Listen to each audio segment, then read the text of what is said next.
don't have to. And now we got Nolan Montana. Now Nolan was on everything under the sun. Nobody else was doing nothing. It was all Nolan, right? It was all Nolan. He was doing everything under the sun. Now TMZ, ABC, everybody want to come out with conflicting stories. It's just funny how now here comes the smear campaign. So we're gonna cover that and more. The people are speaking. Sam got an update. We just gonna jump right on into it. Shout out to my man Money Mike in the house. Jack in the building. I see you. You just tapped in. Come on, we finna get to the bottom of this. Yep, here go the smear campaign.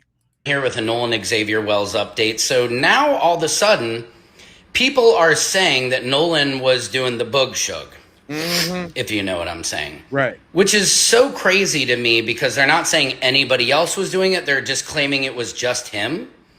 And again, they haven't released the toxicology report. So where would you be getting any of this information except for these eyewitnesses who coincidentally come up after this audio is released, after people are hearing alleged nefarious things? Come on. Also, I heard today that the guy whose name rhymes with fart lawyered up. Why? Again, all of this is guilty, alleged behavior for when your best friend passes. If it was accidental, they would have said that on day one. We would not still be talking about this. We would have been able to put Nolan to rest and it would have been a terrible tragedy.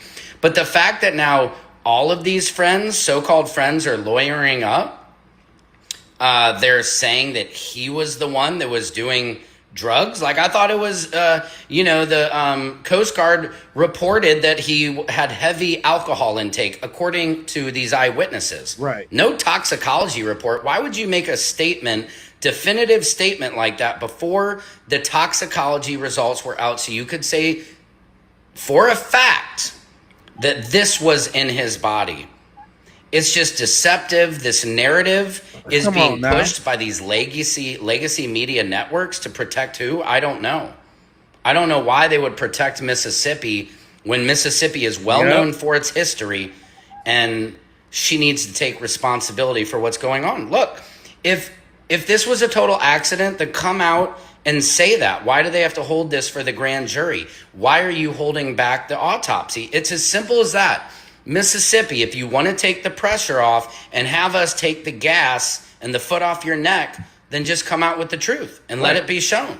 But when you lawyer up and you're deceptive and then you accuse this poor, beautiful young man who lost his life of these things that you have no factual evidence for at all, it makes us angry. Secret Service Sam out Samson for president of the world. Sam. So I'll go ahead and kick it off with Sam, but it's way deeper than that though. Because now we got 2 extra witnesses, apparently. We got a motive now. I was telling y'all about a motive about this chick. Let's keep that in perspective, that it is about this chick. And so now we hear that was Homeboy's girl. Your boy, what's his name? God, why I can't think of these names. Hold on, let me look. This is his girl. So now we hear that it was Bart. That's right, Bart. I don't know why I couldn't think of that for nothing. Y'all like that thumbnail I did? Y'all like that thumbnail I did with them behind bars looking like Life? The bum drowned in the story. Okay. I made an addition. Did I put up the new devil for the day? Because they super pissed, y'all. Hold on, let me see if I put up the new devil for the day. No, I still got it. Remember old girl from yesterday? I got her on deck. I just ain't put her up there yet. right? But let's talk about this Bart and this Katie thing just a little bit. Hey, y'all, hey. It's time for another Nolan Wells update, okay? So this one is a little bit different because this puts a twist on things now that we have heard the audio and we have heard names on the audio. So there's somebody in particular that I am looking at, and that is Bart. Bart. Yes, I said it Told because y'all. could this be a love triangle? Uh-oh. Now, stay with me. Come on, because we want you now. I'm telling you, I have a receipt, and shout out to Tisa Tales for this picture that I'm about to put up for y'all. As you can see, it is Bart and none other than Katie. Yes, Katie. Okay. So apparently Bart and Katie were a thing or are a thing or whatever, but we don't have all the deets on it to know all that, but let's get into it. Okay. So here's some things we know. Bart's name can be audibly heard Definitely. on that audio tape of the footage. No question. And you hear them saying, "Damn it, Bart." Damn it. After Yep. the fact that you may or may not have heard, is he dead? And Nolan. Which, if I hear, "Damn it, Bart," that would lead me to believe that Bart might be part of the issue. Okay? But that's just my interpretation of it. All right? So, in addition to that, Bart's name, it has come out, has been listed as the person who called on the Coast Guard report. Bart called, not Warren. Okay? All right. And as a little bit of side note, because I mentioned Warren's name not being the caller, right. I just found out that Warren's father deals in toxicology. So it'll be interesting about those toxicology reports when they come out.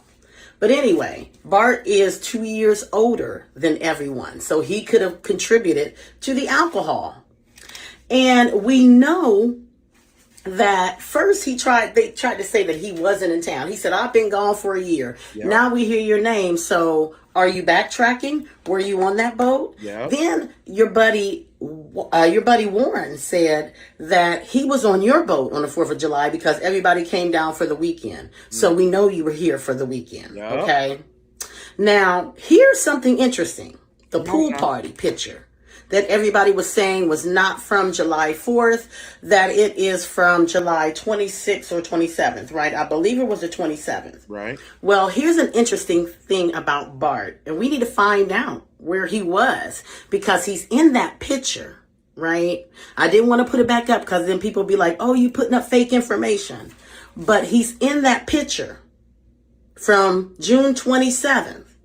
Well, on those same days, there was a fellowship for Christian athletes in Wyoming, a youth camp at the university where Bart goes. And it's a common practice for their star players to be youth camp recruiters for those days. Okay?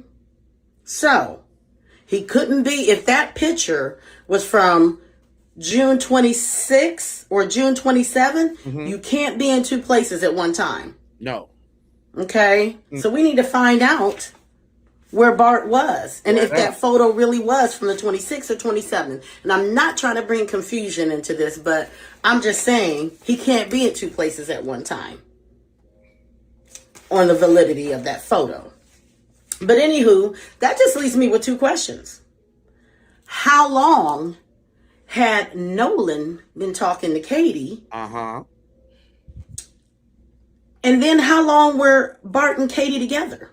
Is a good question. Were they on a break? What? When did Bart find out that Nolan was talking to Katie? That guy's piping down my girl. I'm gonna beat him, man. I'm gonna beat him to a pulp. And then Warren and Tristan was like, "Man, you shouldn't be messing with Katie. Man, I don't give, man. I'm cradling these little mayo buns, fam. I don't care about that." Bart couldn't take it. I'm gonna beat him up, man. Gonna beat Bart, man. He had my girl's buns in his hands, man. Because we know Tristan and Warren both said some slick shit to Nolan She said, the last time they saw him. Yeah. In jest, because that's their buddy. Remember that? Yeah. Oh, I said something to him. Yeah. So, is this a love triangle of sorts? Hold up. Warren did say, "You crazy, man." I looked at him and said, "You crazy? Why was he crazy? What was he crazy for?" If y'all remember that interview, "Oh, you crazy, man." He did say that. He did say that. Pep, what up? Now check this out. These folks done laid out a whole page with all the connections. Check this out.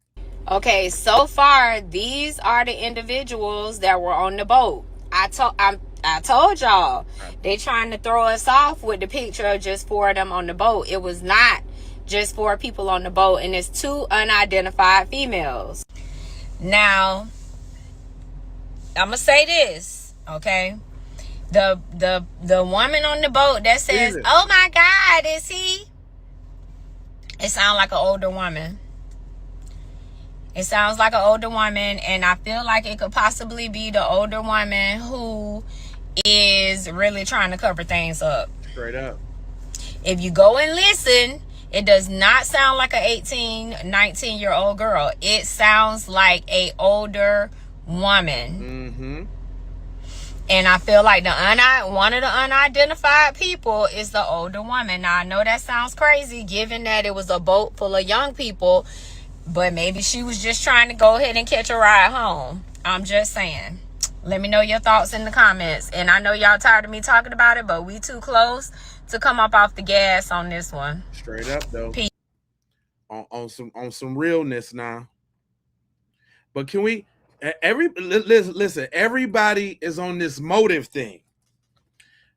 When we talk about motive, we definitely got one. Yesterday, I cracked the case with a young lady who gave her theory, we'll call it allegedly theory, of how they communicated Nolan's death on the boat. If you have not watched that video, you need to watch the video because that shows the how when it comes to the alleged murder. But this video I am about to play for you is going to crack the case as far as the motive. Here is the motive. It is laid out. It is bare for you to see. And I want to know how Mississippi is going to respond to this, because if you give enough people on the internet enough time, they are going to crack the case for you. They are going to figure it out. We all have the same questions, and we come to find out that Bart is the missing puzzle piece. And now we have fit him into the puzzle, and now the puzzle is complete and solved. Listen to the video, and you will see. Hey, you guys, breaking news in the Nolan Wells case, and I promise you haven't heard this anywhere else. Bart, Katie, Nolan, and Trayvon. Y'all, let's get into this because we think we cracked this case wide open, but it's not just us. It's what the internet sleuths have also pieced together. You guys, we have to get into this. We believe we have motive. We believe we have location, and we believe we had what really happened. And we are going to use Warren and Trayvon's own interviews along with some thought they were deleted Facebook posts and get into this. And I think this is the real reason why they all deactivated their social media accounts, because they didn't want us to know the history. The history of what? The history that Katie was Bart's girl. Dun, Who was Bart? dun, Bart is Bart Edmonton Jr. He is a promising NFL player. Well, he's a future NFL player. Comes from a legacy line of football players. His family, his grandfather, his dad are big dogs down in Ocean Springs. And what's more, Katie was Bart's girl. Bart. Dun, dun, dun. It was over the cooch. Had to get some of that snow roach cooch. Edmonton Jr., and it is unclear on whether she was still his girl. Now, let's not forget, let's put everything in order. Bart Edmonton Jr., when Warren was giving the interview, he kept saying, my buddy, my buddy, my buddy. He only slipped up one time and said Bart's name. Now, the Marine Resource Division of Jackson County literally slipped up and gave out a freedom of information request. It actually gave us the audio, but what's more important, it gave the name of the person that reported Nolan missing to the Coast Guard. Oddly enough, that person was not warned. The person that claimed to call the Coast Guard at 11:45 p.m. on July 4th. It was, in fact, She called him Trayvon. I didn't even catch that. literally slipped up and gave out a freedom of information request. It actually gave us the audio, but what's more important, it gave the name of the person that reported Nolan missing to the Coast Guard. Oddly enough, that person was not warned. The person that claimed to call the Coast Guard at 11:45 p.m. on July 4th. It was, in fact, Bart Edmondson Jr., who called, I believe they said it's at 10:05 a.m. on July 5th. Keep that in mind. Bart and Nolan were not known to be close at all. But what's more, it seems like they had a woman in common. Now, we do know from the audio, Bart was in the comment sections. I have evidence, but let me just give you the preview. Okay. Bart was in comment sections on people on either Instagram or Facebook being like, I've been in Montana for a year. What are you talking about? Trying to act like he wasn't down there on July 4th. Okay. The whole story changed when the incident report came out and his name was on the incident report as the one that reported Nolan missing. And even though you have been, not Montana, even though you have been in Wyoming playing football, you came home for July 4 weekend. Right. Now, let me get this right. Someone posted a picture of Katie and Bart. Now, they tried to delete this picture, but everything lasts forever on the internet. They look.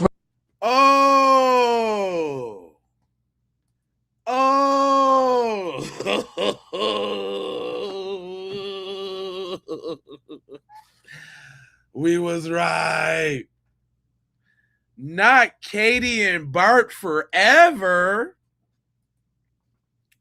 Real comfy. They look really hugged up. It looks like Katie and Bart at one point have been sweethearts or at least more than friends. Now, Bart's been living and playing football in Wyoming. We know the lives of college football players, right? And what happens when they leave their hometown sweetheart? That does not. Wait a minute. And hold on, though. Now it makes a lot of sense. She thought she had Bart, the star kicker, but he was out doing this thing. So let me cozy up to Nolan because he's on his way, though. Let me get in where I fit in real quick. Ooh. Nolan's up and coming. Maybe I can slide through and be all at the draft like,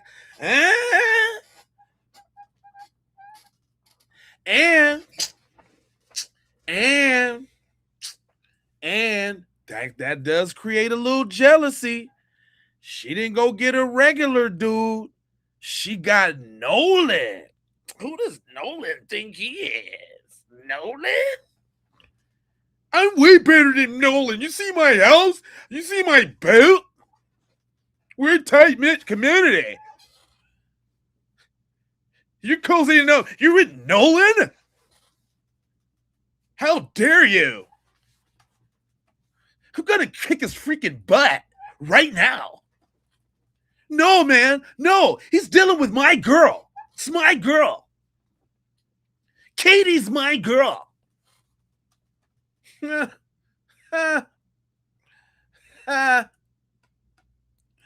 It's all starting to make sense, my friend. It is all starting to make sense, my friend. Let me let her cook out because this is good. Mean that hometown sweetheart is off limits when they go back home. Now listen to this. All right, let's start with Trayvon's interview, okay? Because everybody skipped over this, but this stuck in my mind. Let me give you my hypothesis. I believe that Nolan messed up being with Bart's sweetheart, whatever she is to him. Bart is big dog. He comes from a prestigious family. He's bound for the NFL. He's even sponsored by ESPN. He has big things in the future, which is why the town, I think, will collude for him. Come on now. It's all coming out now. It's all coming out now. I knew it would. Come on, tell it. I think some type of fight or something happened where they tried to sun Nolan. And, of course, we know what happened. But here is my proof. They tried to sun that boy. Yep. Yep. The picture is being painted. The picture is being painted.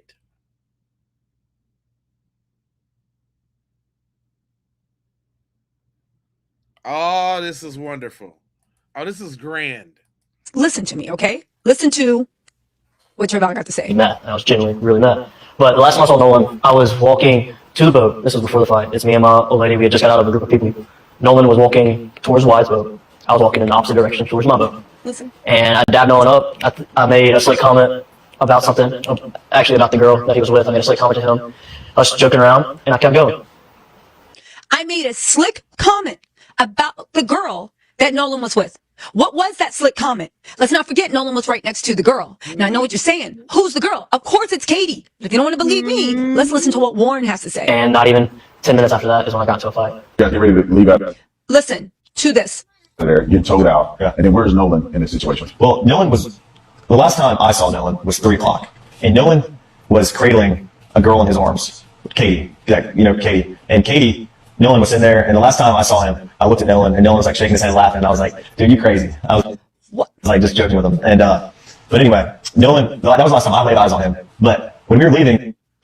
Now, why, if Nolan is cradled, first of all, Trayvon or Javon, whatever it is, his name, he walked up to Nolan, dabbed him up, then said some slick shit to Nolan about Katie. Why Katie was sitting there. Could that slick shit have been, yo, that's Bart's girl, what are you doing? Let's not forget Bart is 200 pounds, he is big dog, and he is the hometown hero because everybody thinks that he's going to make NFL soon. He's also 21. He comes from a very powerful, prestigious family and a family that comes with a history of football. So, he goes up and he's like, and said some slick shit about Katie. Now, everybody knows Katie. So what slick shit are you saying? Then Warren says that he says Nolan, and and they both said the last time they saw him was around 3 o'clock. He looks at Nolan and shakes his head like, yo, you crazy. And Nolan shakes his head too. Why would you say, yo, you crazy, unless Nolan was pushing up on forbidden fruit? And even the way he was like, yo, he was cradling Katie as if somebody would have the nerve to be with Bart's hometown honey. Anyway, Bart, he's the confirmed name on the... Hold on now. I was trying to understand what that cradling meant. Now it's starting to make sense. He was over there cradling Katie. He must be out of his damn mind. He know that's Bart's girl.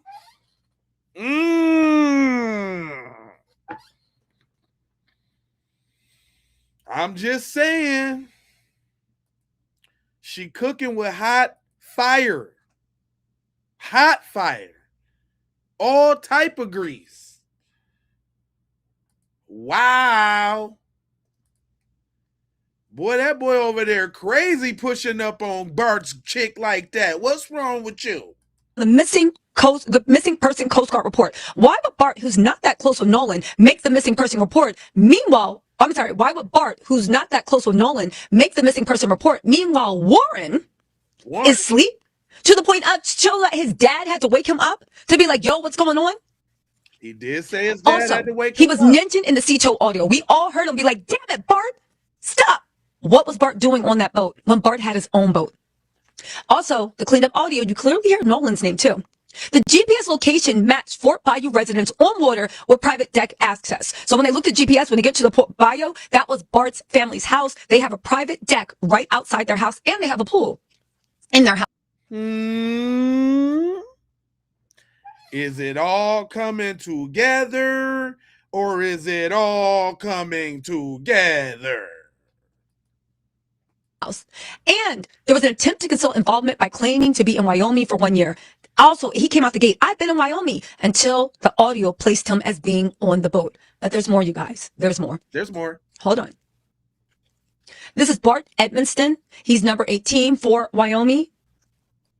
I don't know. I think it's the Cowboys. They said before Wyoming, Bart Edmonston, a 6 foot, 200-pound punter, is a junior college transfer from Jones College. He's native to Ocean Springs, Mississippi. In 2 seasons, he's averaged 44.7 yards per punt. Apparently, it's really good. On 89 attempts, he's also recorded 45 pumps inside the 20-yard line. Anyway, who cares? He's earned an NJCAA All-America and All-Region honors with the All-Conference honors. He's a graduate of Ocean Springs High School. He was named 6A All-State, and his team was 23-2 in 2 seasons. His father, Bart Sr., was an all-SEC place kicker at Florida from 92 to 96 and was on the 96 national championship team. His grandfather also played for the Florida Gators. I think it's Florida Gators. The point is he comes from a legacy football family, but his dad is also the head of pain management and anesthesiology in one of, I believe, the biggest hospitals. His mom also does big things too.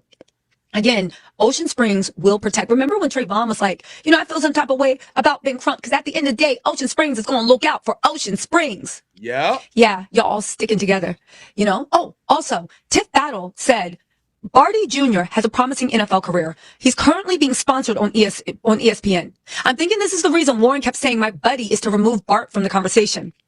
Oh, but the audio that came out, someone mentioned his name in that recording, but Bart said he hadn't been on the island in a while. Bart is a liar. They're protecting Bart Jr.'s NFL career and the Dr. Bart Sr., who works in the same building as Christine. I'm telling you, this thing is a huge cover-up, and the key players have a lot to lose. Maybe let's get into some other stuff. Tristan said Nolan called him, and here's the thing. Somebody brought up a really good point, that they were trying to leave Nolan. Nolan was messing with Katie. Bart, the big dog, was back in town.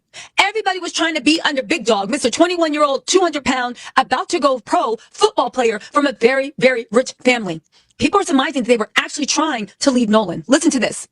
Tristan said Nolan called him 2 times at 11 a.m., but he didn't answer. Not that he missed the calls or called back, but that he didn't answer. Again, he goes on to repeat. Nolan's called me 2 times to see where we're parked. Yep. Says he then saw Nolan and Wyatt on the dock around 11 a.m. Yep. Nolan goes out on Wyatt's Triton. In this picture, Warren can be seen in the background on Palm Beach, Wyatt's family's second boat. This is Wyatt right here with the shades and the glasses. All right, let's keep going. You see they're trading the beads. Let's keep going. Yep. You guys ready to leave out of there?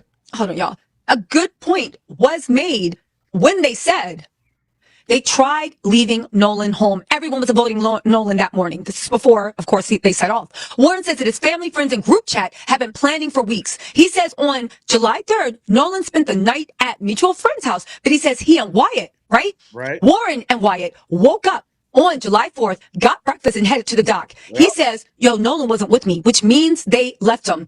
And they said Nolan got to the dock around 10:30. Now, and again, why would they be trying to leave Nolan? It's obvious that they were. Nobody was messing with him. Nobody wanted him to come.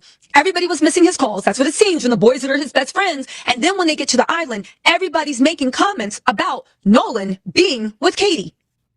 Even so far as Warren shaking his head like, man, you crazy. Because who would mess with 21-year-old big dog, Bart's girl or girl crush, whatever she is to him? There's some type of ownership. Now, there's another comment that I want you guys to think about, okay? Because it's kind of like I feel like this case is going to be blown wide open, because a lot of things that we've been feeling, same people on the internet are having the same thoughts, which means a jury would have the same thought. When you see consensus and thoughts across a bunch of random people, that means the truth is starting to come out. They said the Nolan Wells narrative that I'm having trouble wrapping my head around isn't that he was left there. Fine. Maybe he wanted to stay and keep partying, but supposedly there were dozens of boats there at the time. So every boat left with him there by himself, he just waved goodbye to dozens of different boats until he was the last person standing on this island by himself with no phone. That doesn't make sense, even for a drunken teenager. And even for people to see the drunken teenager. If you're the last boat to go, you'd be like, yo, do you need a ride? What are you doing? How are you getting home? I would assume. Everybody would assume. Did she bust that down, or did she bust that down? For all of you, oh, he drowned, just get over it. Stop it. Nope, it wasn't. He's not Nolan Montana. Nope. You're not finna do that one. Nolan Cormega. No, he wasn't that. Okay. All right. None of that. It ain't none of that no more. That part's over. Now, what we talking about? We talking about this guy. It ain't no other way. Other way. We talking about this dude. We talking about this dude right here, Mr. Bart. Bart is mad over his boo thing. Mrs. Shady Katie. It's is his boo thing. Is this not all over the boo thing or what, y'all? That's all I'm asking. Is it the boo thing or no? Or no? I think it's the boo thing. I keep telling y'all. I was so hold on, wait a minute. Ain't that what we've been saying from the beginning? Okay, sure. We might have thought it happened at the crib. Yeah, but they didn't expect for that tape to come out, and they didn't expect the black woman, all hails to the black woman, she is a saint, that cleaned that audio up and bought it on out, bought it all the way on out. They didn't even know. They didn't know it was going to happen like that. Oh, man. Oh, man, homie. My mind playing tricks on me.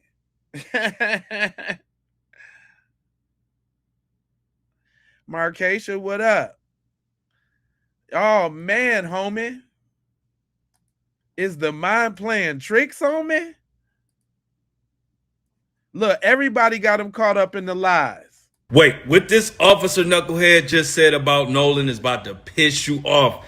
And it's like because of that emergency call that exposed a lot of, now they are trying to do a smear campaign against Nolan Wells, and I don't like it. Appreciate now, I tell you this, when you hear what this guy, Officer Tatum or whatever his name is, said, you are about to be pissed. But the thing is this, if he's not truthful about what he's saying, he gonna have hell to pay. Listen to this. And someone close to Nolan, one of his friends, told me that this person was offered cocaine all of a and sudden rejected it from this person. All of a sudden.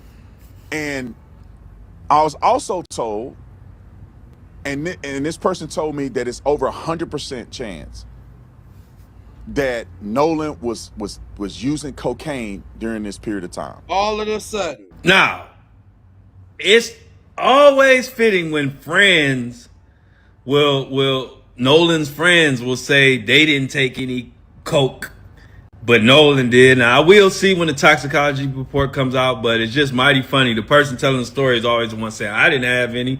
But where did it come from? If it was true, whether Nolan had it or not, but if somebody was running around giving coke to everybody, that would explain a lot why everybody being secretive about this fucking horny island. Horn, like devil horns. Did Bart supply this with his grown ass? Sound like if it. He did, this is you know Bart had the plug. You know Bart had access to the best of the best, allegedly. You know Bart allegedly had that Peruvian funk.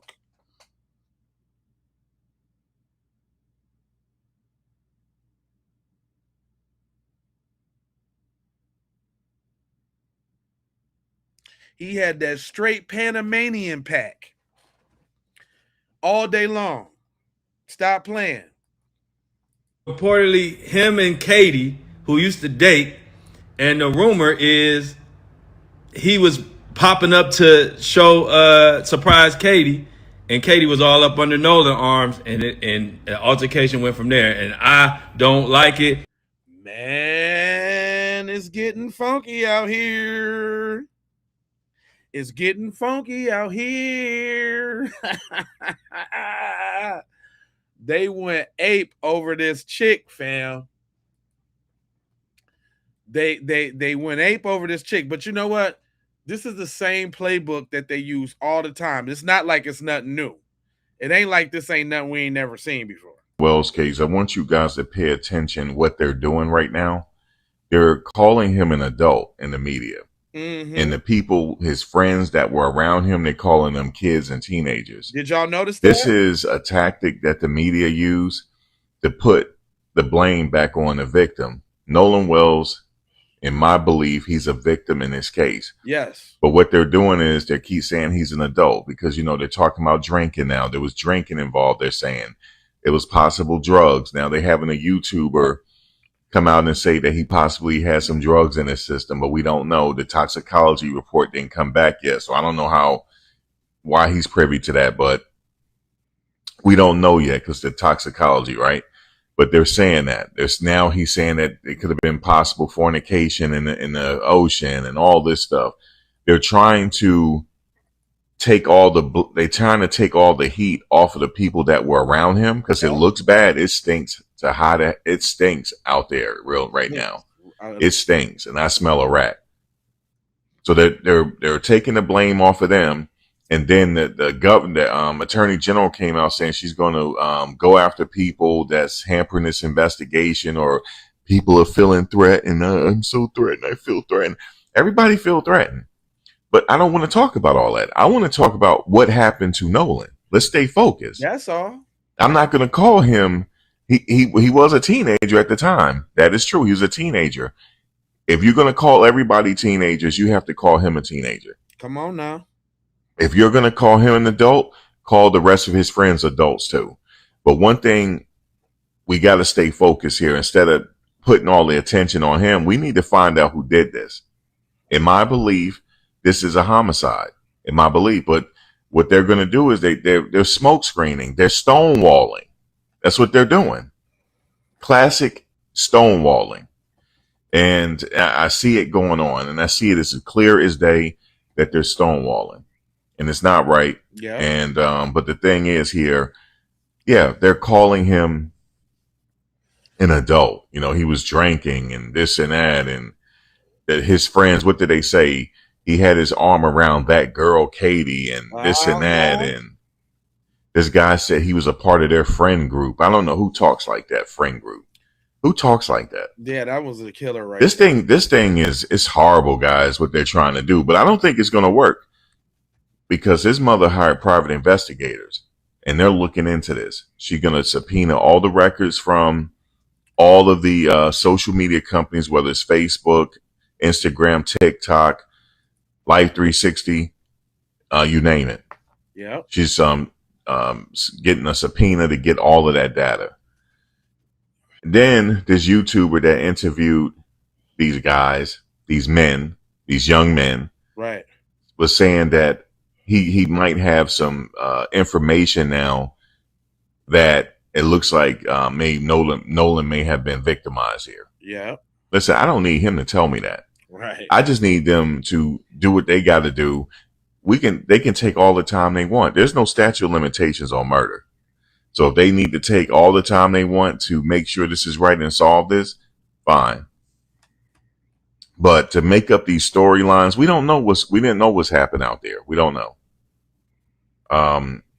Even when I say I feel, and it's my opinion, that's what it is.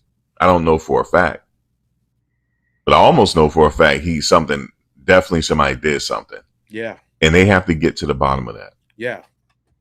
You know, they have to get to the bottom of that right there.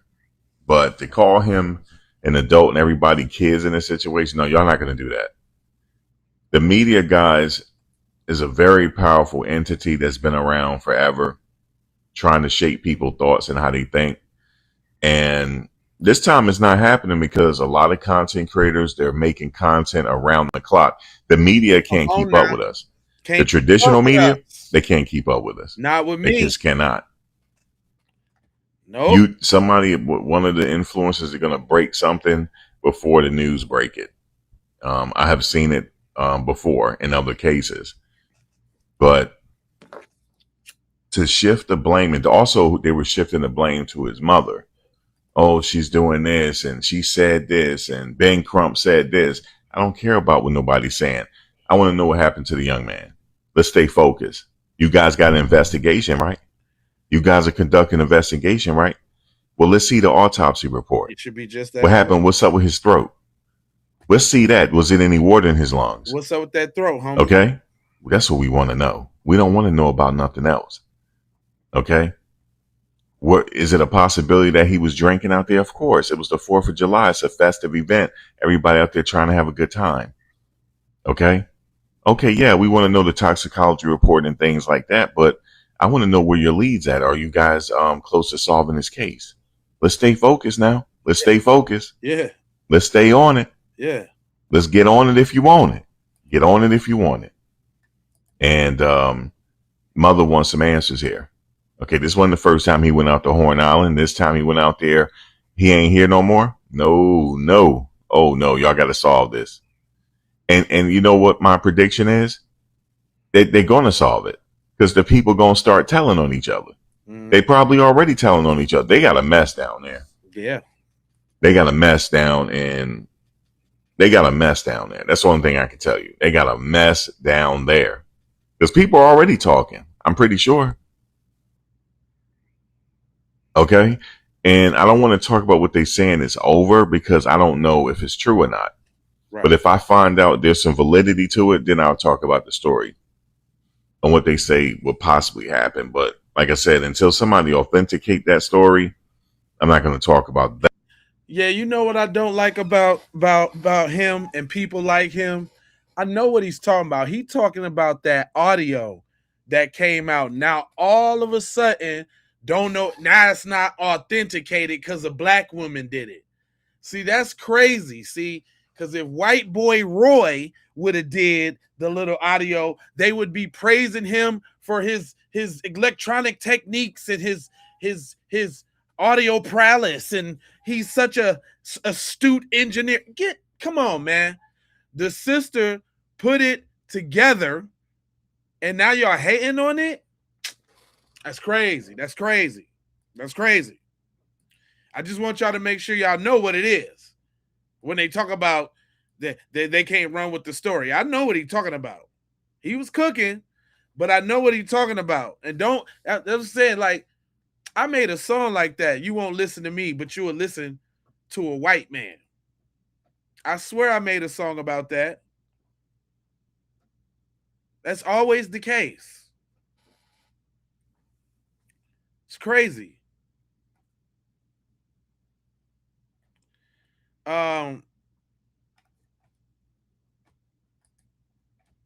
OG C Dilla Wink. He got a crazy name, but he is telling the truth about this media, though. Let's talk about it. Let's talk about Mississippi in this Nolan Wells situation. When it comes to Mississippi about this Nolan Wells situation, Mississippi is panicking. Oh, yeah. Let me tell you why they panicking. Because they panicking because usually they can kill a black brother. Oh, yeah. Clean it up.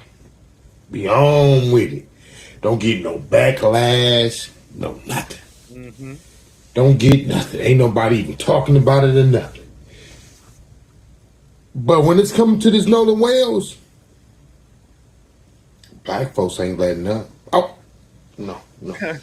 Black folks ain't letting up. You understand what I'm saying to y'all? I hear you. And it's driving Mississippi crazy right now. Like, damn, we usually can hang a brother and kill a black brother and this would be over in 2 days. Right. Nah, player, let me tell you something. Foundation of Black Americans is on something else. Right. We on something else. We all about protecting ours now. Ain't no more holding back. If you do anything to one of ours now, we on the case. The black media is on the case. I'm on their tail. And it's no letting up. At all. And that's what got a lot of people frustrated out here, especially Mississippi. They don't even know what. Especially the people in my chat. Is you talking about them? You can't be talking about you got that problem too. To do. They like, damn, what why the hell is these people not stopping? Why they ain't letting up? Ain't gonna let up. Diane. Not when there's lies right there in your face. There's lies right here in the people's face, and you think we finna let up on this Nolan Wells case. I got another thing coming, boy. Y'all ain't seen nothing yet. Y'all ain't seen nothing yet. And by us keeping our foot on their motherfucking necks On they whole about this Nolan Wells case. Yeah. This case gonna open up something else. Oh yeah. What's that? Well, we already know Mississippi's history. Yeah. But this right here now gonna have the internet. Anything happen now, we own it. Own it. We own it. So Own it. Mississippi, you better watch how you treat our peoples, because we gonna be on your helmets. Helmets. Straight up. The OG ain't playing, boy. Hey, messages don't always come like you think they should, but that don't mean he ain't spitting though. He telling you some truth. You want to know how I tell it? Look, now I went from I did this on purpose. I went from the OG to the youngin', and why they saying the same thing? These niggas are speaking in code. Yeah, that's cleanup crew. That's cleanup crew that anybody might, if you're not in on it, will not know that's what they're doing. They're not just placing themselves at a location that they're not to have a alibi that nobody else can verify, but they're talking in code so that the captain, whoever he's associated with, can be notified to go get the body so that they can start the cover up now. It's a system, y'all. They've been playing in our face the whole fucking time. They've been lying from the jump. That is why this story doesn't make sense. From the time Nolan was dying, they called them people. Look, them people said, all right, bet, this is what you do. Call this, do this, say this, da-da-da, da-da-da. Notice how Warren volunteers a video of them getting on the boat, but doesn't volunteer a video of them coming back. I got you, Mom. Notice how they left him a private doc. Private. Meaning other people own that. Meaning whoever gave them the video of them getting on the boat in the morning can also just magically have the video of them coming back at 5 o'clock, according to them, disappeared. Or just withhold it. Oh, we don't know what happened to it. This is a private doc. That evidence can be tampered with and mysteriously deleted. This is a fucking cover up, and so many people are involved. But you have all of Black America's eyes on this shit. You're not gonna get away with it. We are new age, new earth. Bullshit like that could have happened in the South back then. Nah, we're gonna hold on to this, and we're not letting go. We're not letting go, and we're gonna blow the hinges off of Jackson County, Ocean Springs, Mississippi. Whole world is watching. Y'all are busted. Busted, buddy. You're busted. I like that. Buddy, you're busted, bud. Give it up, pal. You're busted. It's over for you guys. Okay? Everybody's going, we're taking you down. Everybody put your hands behind your back. We're taking you down. Yeah? Round them up. Let's go, bud. You're done. You're done, bucko. We're gonna get him out of here. Get him out of here. Okay? Not playing with you guys. You're out of here, pal. Okay. I see some busters over there in the chat. And I know y'all be kind of getting beat up when the black people say it. So I employ one. Now it's not lost on me that it's a lot of y'all people who moist that's speaking up. I don't know what that's about, but I'm gonna let him go ahead and get his shine. Let's see what he's talking about, y'all. I shouldn't be surprised they're trying to victim blame Nolan Wells for allegedly being drunk. There's a few things I want to say about this. If Nolan Wells was heavily intoxicated, that to me is even more reason why, as his friend, you should have not left him on a fucking island 10 miles away from the mainland. If my friend is drunk and not thinking clearly, and they're saying, no, I want to stay on this island, too fucking bad, get in the goddamn boat. Which brings me to the second thing I want to talk about. If Nolan was drunk, his friends probably were too. Should they have been operating a boat? Anyone gonna check into that? Because apparently they had a call for a tow. What was going on there? And number three, probably the most important piece of information, if he were drinking and he was smashed super drunk, he does not deserve to die. This right here is so fucking shitty. I should be... All I mean, he kept it concise, straight to the point. I ain't mad at that. You know what I'm saying? He can speak out in his way. You know what I'm saying? You know.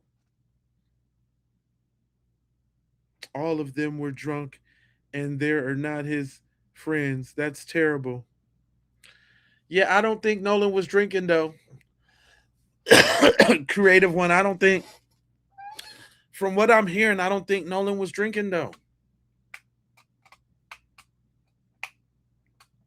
He definitely wasn't Nolan Montana that they trying to make him out to be. They trying to make him Nolan Nicaragua. Thanks for the flowers. Yeah. I don't think he was Nolan Nicaragua from the cartel walking around the beach with 2 keys. Like, nah. But see, then when this new information, because I didn't know, I knew he was a football player, but see, she put it in context. He come from a long line of football players. So that's a long line of money, which means he got a severely bad case of what is that one dude was convicted of? Dang, it always missed my mind. Affluenza. He got a bad case of affluenza. You don't know what it is? Go look it up. Affluenza means that he been so rich with money so long that he doesn't have a concept of what the rules are. I didn't make this up. Yo people make this up. So we talking about the kid that was suffering from affluenza, that was potentially hopped up on that Tony Montana, that came back into town to be big dog, that went to go see his homeboy Warren, and it was that other star kid that she was feasting on, trying to creep up on the come up with, trying to get with the young Noster.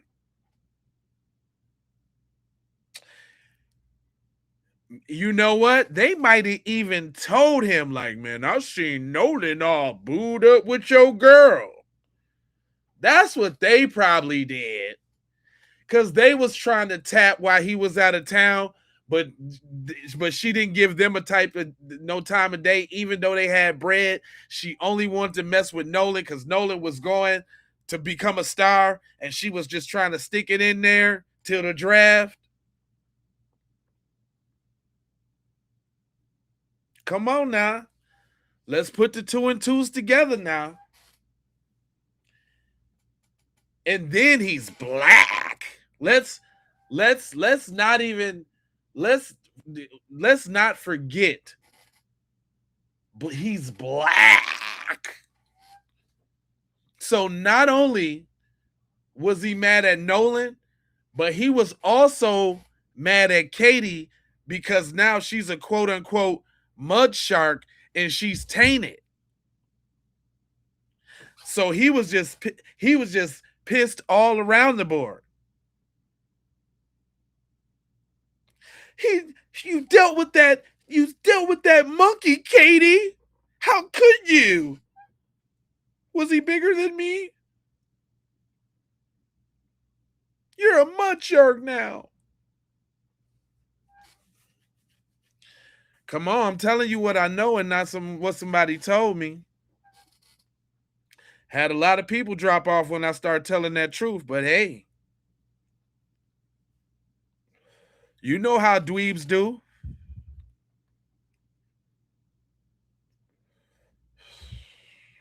You know how the dweebs do.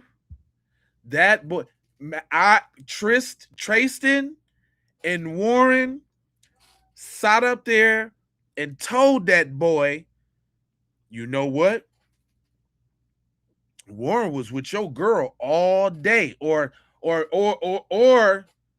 Bart was sitting back somewhere looking at Katie and was fuming. He just sitting, throwing back White Claws. Ugh, it's my girl, man. Oh, Katie, man. She's with Nolan, man. Just white clawing his little self to death.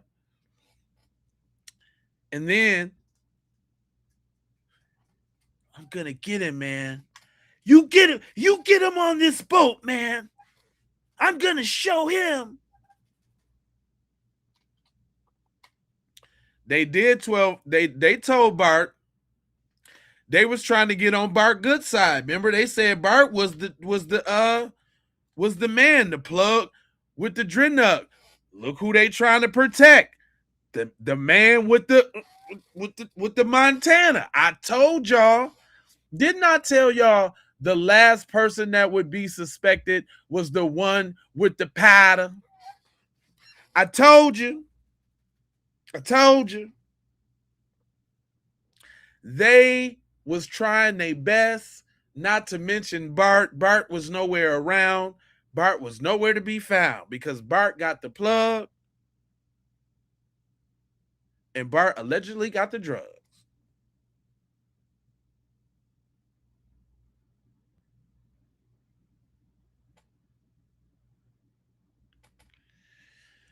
And here goes stupid people.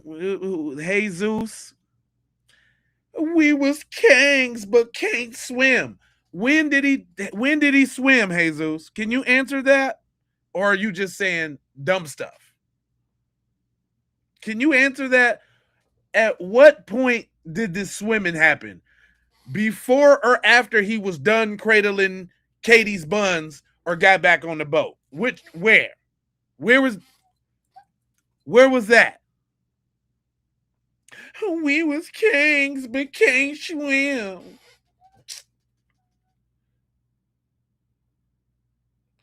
Hey, didn't black people carry the Olympics in swimming or something like that? I could have swore. I just seen a video the other day with these three brothers on the swim team, and it was like a 3-man swim team. It was a breaststroke, a backstroke, and a something, and they smoked everybody on the team. Smoked them all. Smoked them.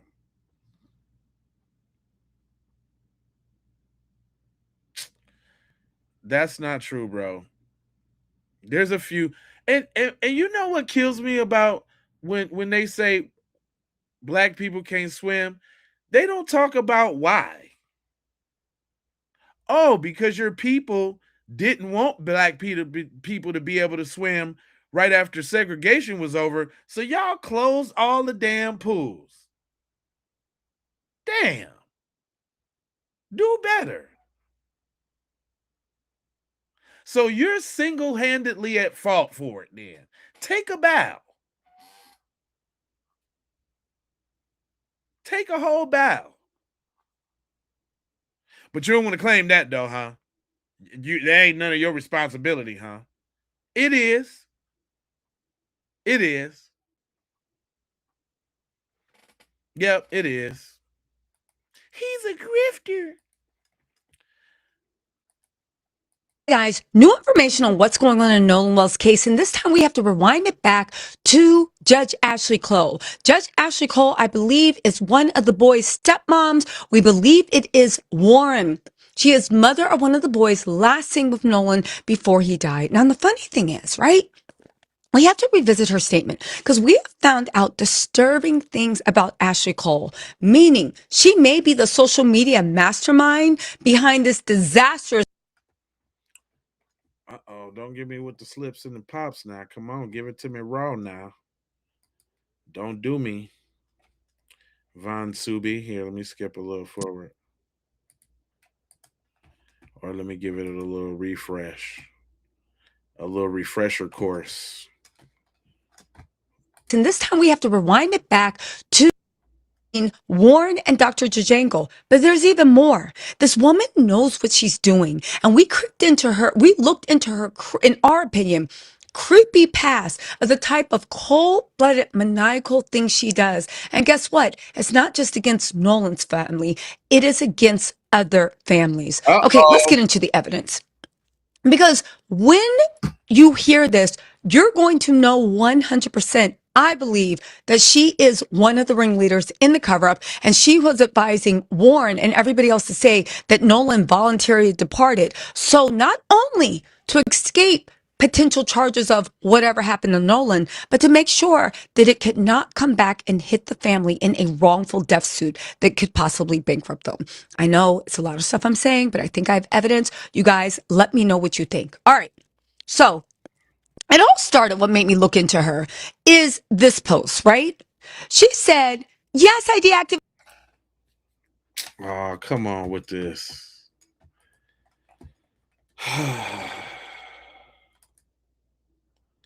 When you stream, these are things that can go wrong.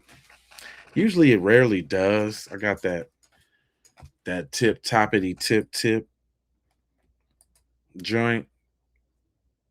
I'm gonna blame it on her video because it can't possibly be my stuff.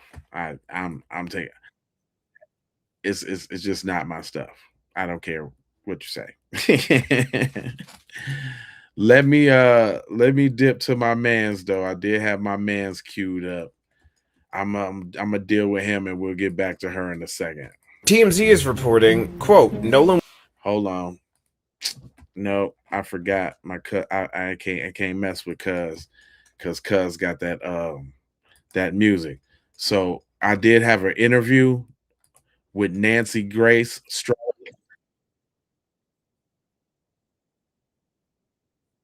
Now I want to come back once I'm off of it. But no, we finna go. I had this interview set up with Stephen A and Nancy Grace talking about it.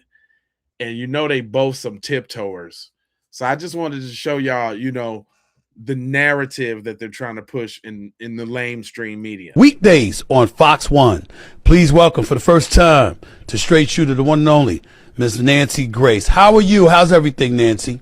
Thank you for inviting me. That's a very tough question because all day long I investigate and analyze murder and mayhem.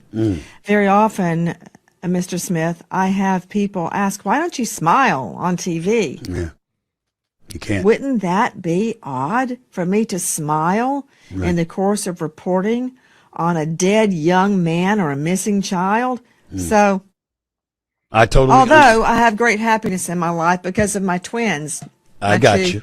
Boy-girl twins I had 18 years ago. Wow. All right. That's a lot. That's a lot of reason to be happy. No question about that. Let's get right to this case involving Nolan Wells. You've been all over this case right now. Just as a reminder to the audience, Wells was the 18-year-old college football player from Ocean Springs, Mississippi, who was on a boat July 4th with a group of friends and traveled by private boat to Horn Island, an uninhabited barrier island off the Mississippi coast. Wells was the only black person, so reported, on the boat. When the friends returned to the mainland, Nolan was the only one who did not make it back. Talk to me about this story, Nancy, and what do you make of it at this particular moment in time? I think that it is very murky, and I do not understand, Stephen, the demands on all platforms for the investigation to be shut down. Is it possible Nolan Wells died by accident? Yes, it's possible. Is it possible that there was foul play? Yes, that is possible. And I don't believe the investigation should be shut down until we know the answer to that. I have 2 children, both the age of Nolan Wells. I would be lying on the courthouse steps screaming for justice if the investigation into a death related to them was shut down before I had answers. So I don't understand where all the hate is coming from. Who specifically is calling for the shutdown of the investigation? Just to educate my audience. Well, go online. There's any number of people, thousands of people that think that, quote, this was an accidental drowning. Why are you doing this? You're a race baiter. You're fill in the blank. This has nothing to do with what color his skin was. This has to do with an unanswered question. During my prosecutorial career, I very often was the only white person in the courtroom. That has nothing to do with Lady Justice. What Lady Justice wants, what justice demands is a full and fair investigation. And I'm also not saying that's not going on, because my boss, Lewis Slayton, the longest serving elected district attorney at that time, I think, Stephen, it was 37 years, was like a grandfather to me. He was very strict, no one to speak to the press. It could ruin the case. I always had the same answer when asked. I believe a Fulton County jury will render a verdict that speaks the truth. Because I did believe that. We are not owed an explanation from law enforcement as to what they are doing. However, there are a lot of questions, specifically, Stephen, regarding the autopsy. The initial autopsy has remained. She's such a fence strategist. However, under seal. We don't know what the answer was. The family, understandably, sent Nolan's body hundreds of miles away for a second opinion. When that doctor got the body, the lungs and the throat were missing. I understand why the lungs were missing, because this could have been a drowning case. But why the throat? What was there about Nolan's throat that piqued the interest of the original medical examiner? That leads me to speculate. Was there bruising? Was the hyoid bone fractured? Was it broken? Was it dislodged? Is there possibly bruising on the strap muscles? Is it indicative of a blow? We know on the back of the head, that's your occipital bone on the back of your head, about where your hairline would start, that there is deep red discoloration under the subcutaneous tissue. What? Is it from a blow? Is it from diffusion of the blood post-mortem? I don't know. But none of it is good. So I need answers before any investigation is going to be shut down. What do you make of those who have said, I remember Officer Tatum, a conservative podcaster, very popular, over 3 million subscribers. He's been on a warpath, going down, talking to some of the people that were there with Nolan Wells, white individuals. He's saying that evidence is showing that they departed. When they departed, Nolan Wells was alive, and you know what? They may have had absolutely positively nothing to do with this. The evidence shows that.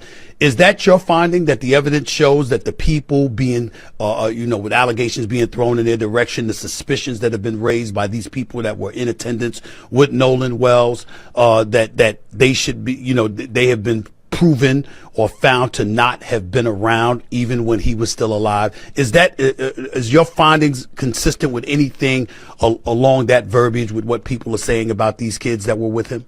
Right. No, I don't know the answer to that. They say Nolan chose to stay behind because he met a girl he wanted to talk to named Katie. That girl has spoken through her sister, we are told. And she says Nolan told her, I'm going back with my friends. So who am I supposed to believe? I don't know for a fact that what the boys are saying is true. Right. I don't know for a fact that what the boys are saying is false. I do know they called SEATOW, S-E-A, second word T-O-W, and said that their vessel was sinking. But yet they continued boating around in it for hours after. Come on, right? Is there an innocent explanation? Maybe. Maybe they thought it was sinking. They found the problem and they fixed it. Now, specters have been raised about audio suggesting Nolan had been on the boat on their return. I don't know if that was doctored. I don't know if it's real. I do know this. He went to Horn Island with... Man, that is a crock of bullshit, though. I just got to call that. I'm so sick of them talking about they don't know the audio was real because a black woman did it. That, man, that is crazy. And then other Negroes don't want to admit that it's real because YT people don't think it's real. Shout out to everybody that's on TikTok. If you're on TikTok, come over to YouTube so you can comment and be a part of the conversation. But I am sick of that. I am so sick of that. That's so it's so the marginalization of black people is so crazy to me. Just because a black person did it, it has no validity. I don't know if it's real. Girl, it's the tape that them folks released, and she took the cutoff. What's the now? Because she took the cutoff off the official release. I don't know if it's real. I don't know if it was doctor. Come on, man. See, that's that disingenuous, that's that fence riding. She is an audio tech. That's what she do for real life in real life. In real life, she do that. Masterful job too, might I add. And they did. This is, the shorty was right. This is 2026. They don't expect people to think outside the box and use all of these tools out here that's available. No longer do we got to wait on y'all to produce justice. No, the sister, out of the kindness of her heart, put that thing together and got it on out here for us.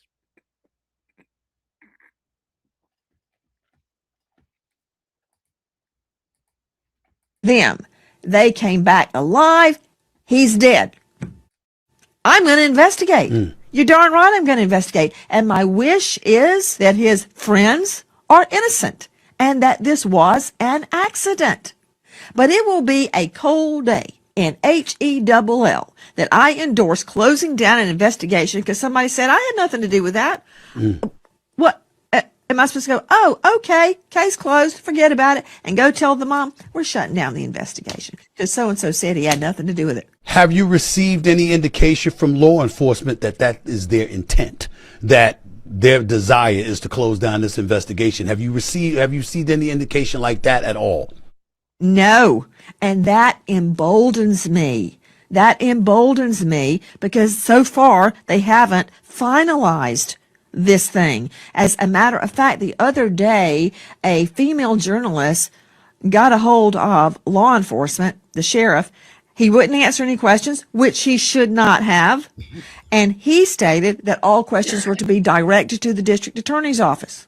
I expect what they'll do is this, Stephen. I expect that they will call in a grand jury. A grand jury has two purposes. It can be a charging grand jury. I presented hundreds of cases to grand juries to get an indictment. It can also be an investigative arm. It can subpoena documents. It can call for witnesses. It can question them.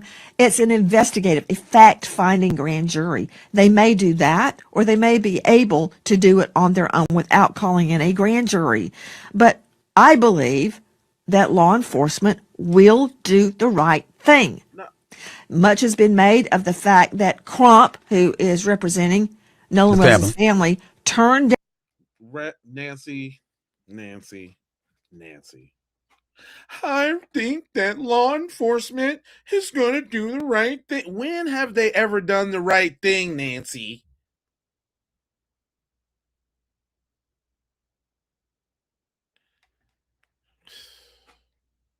Wow.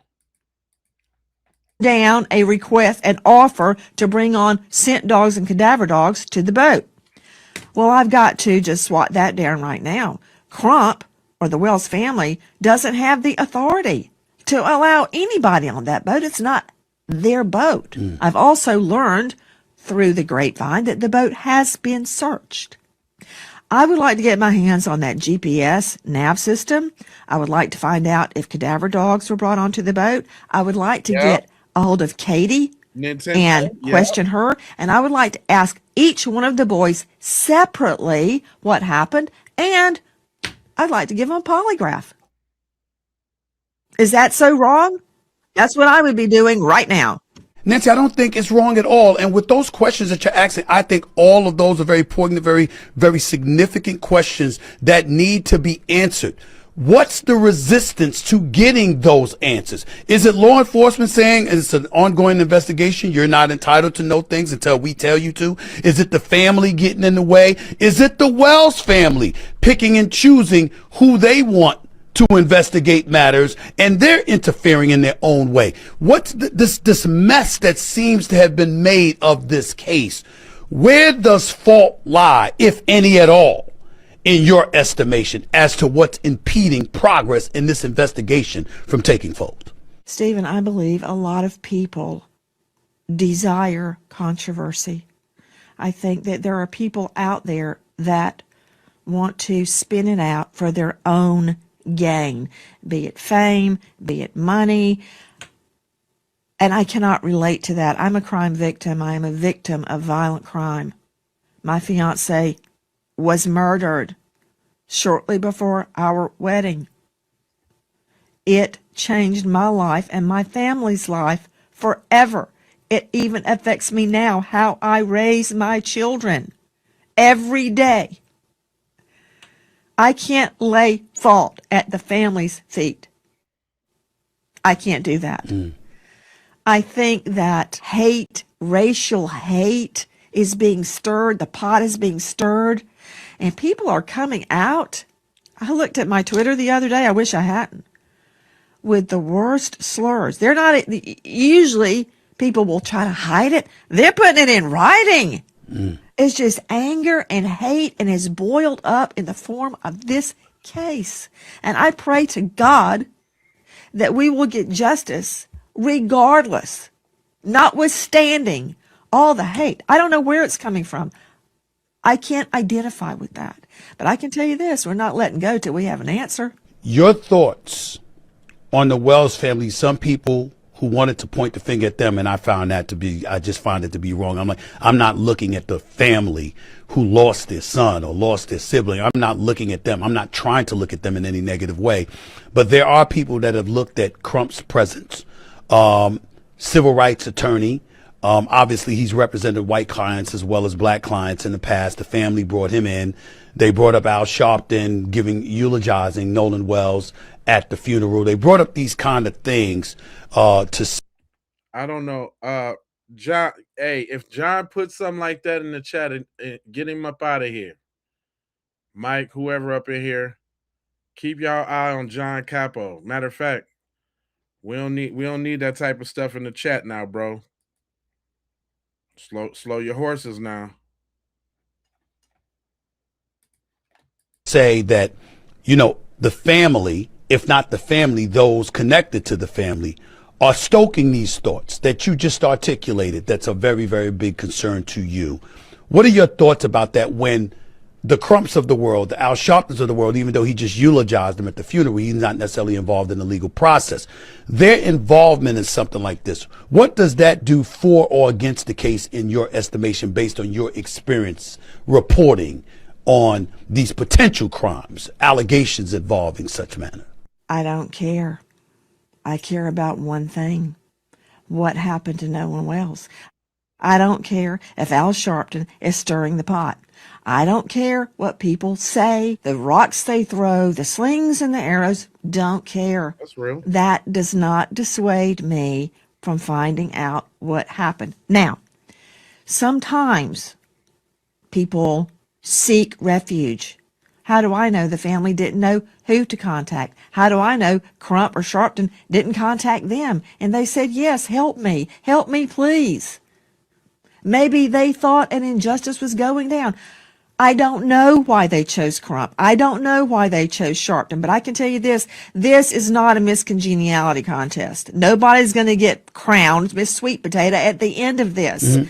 Everyone will get hate mail. Everyone is going to get threats, and everybody will be disliked. But in the end, we may find out what happened to Nolan Wells. So go ahead, sling mud, attack Sharpton, attack Crump, attack me, attack the family, attack the boys that were out there that day. For all I know, they've all passed a polygraph.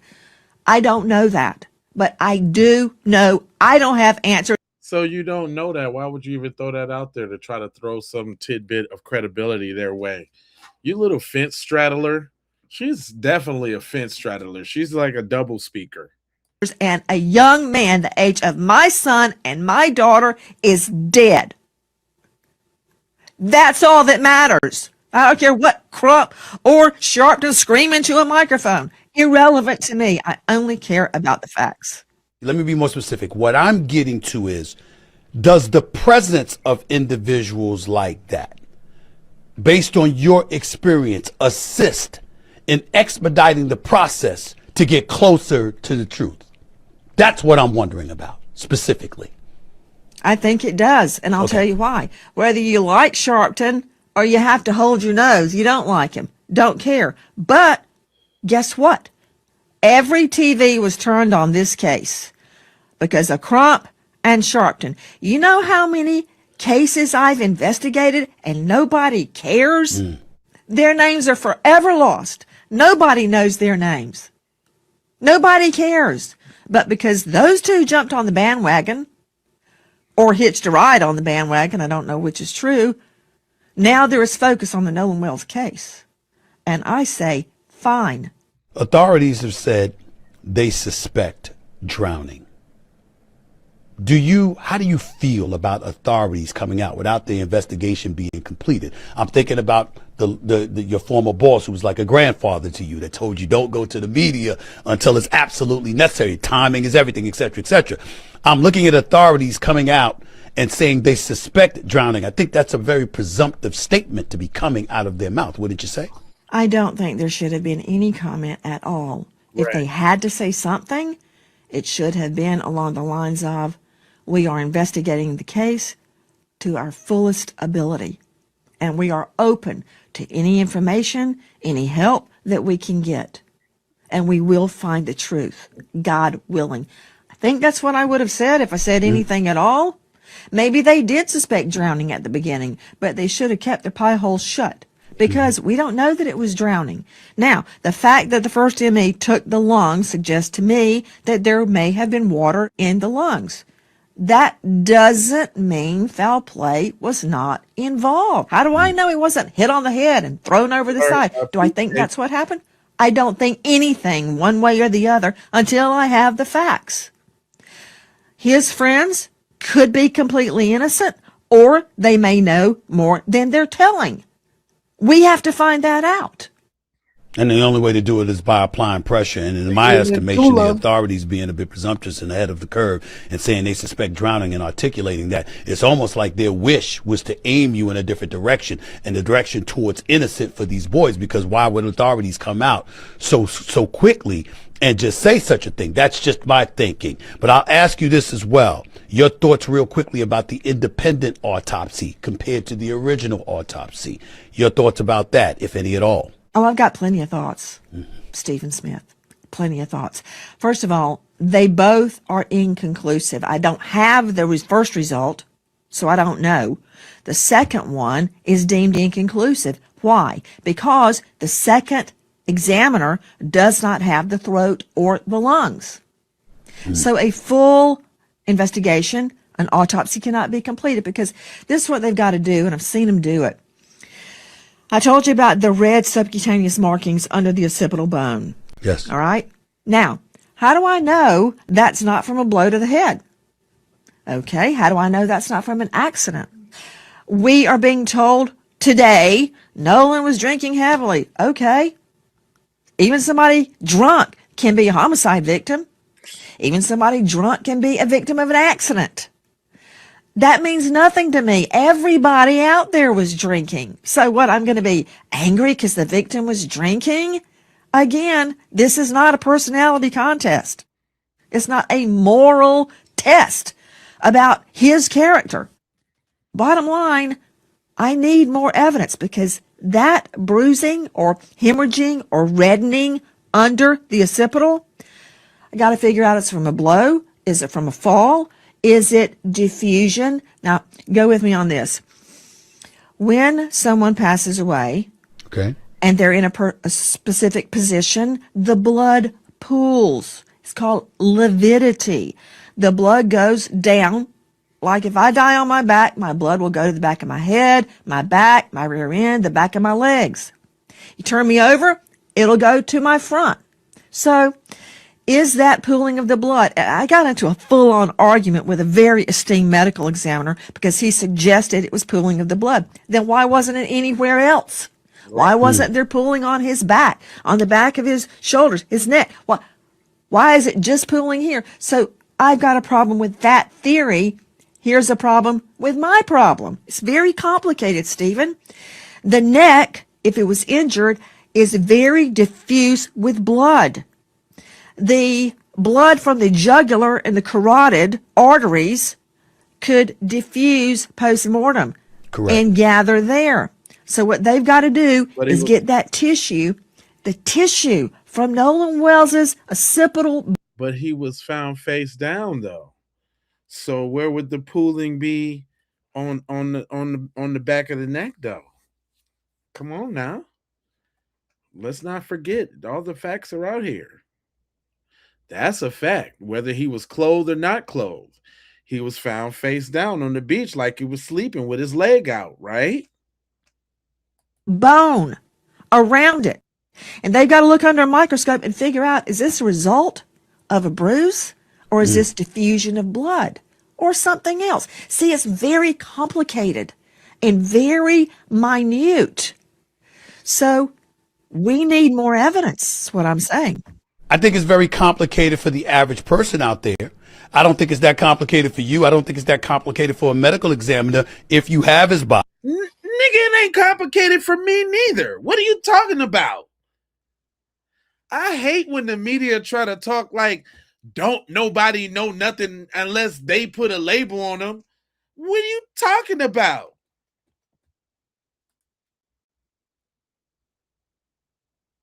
That is so pompous, so smug.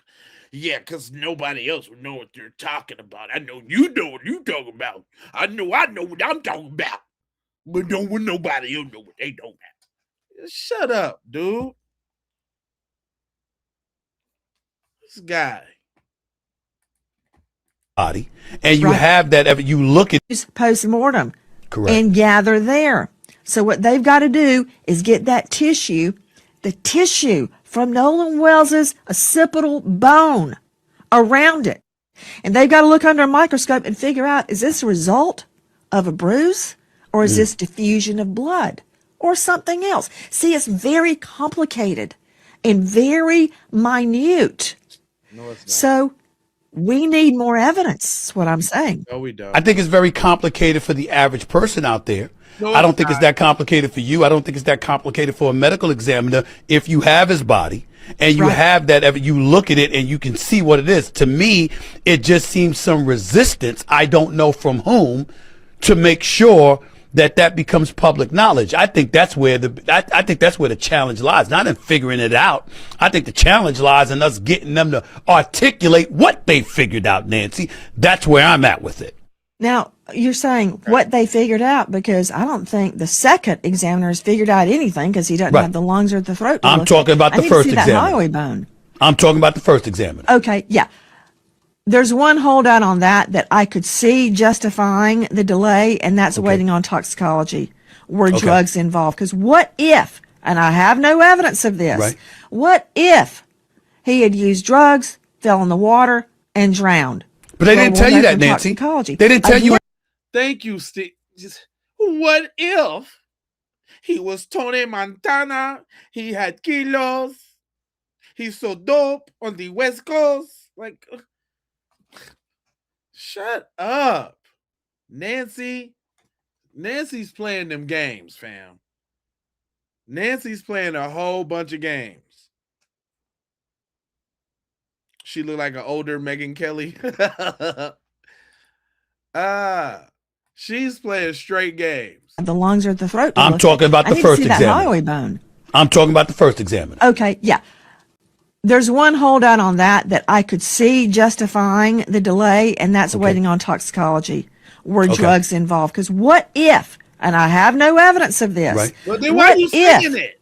He had used drugs, fell in the water, and drowned?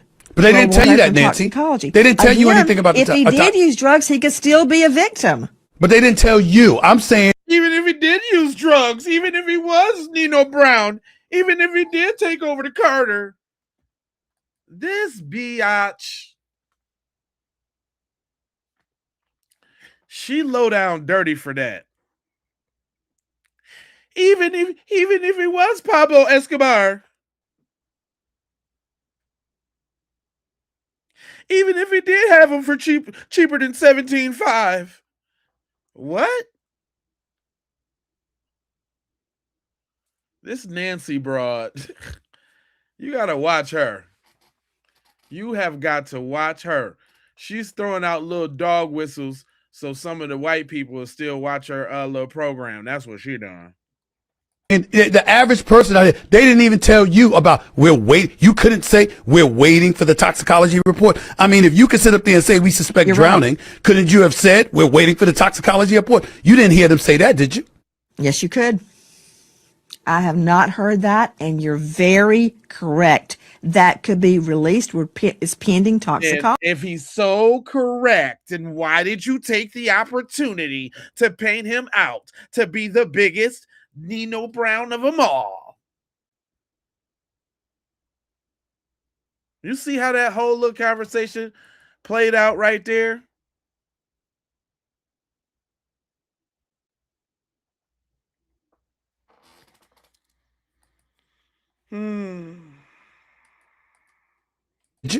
Yes, you could.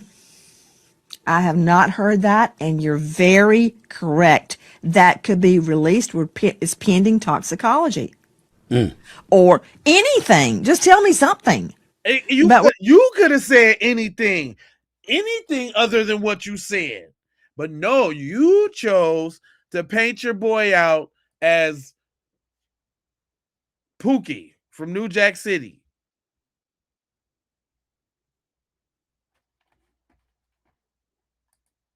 We're getting nothing. And again, it's not their duty to tell us anything. And now all of a sudden, it's not their duty to tell us nothing.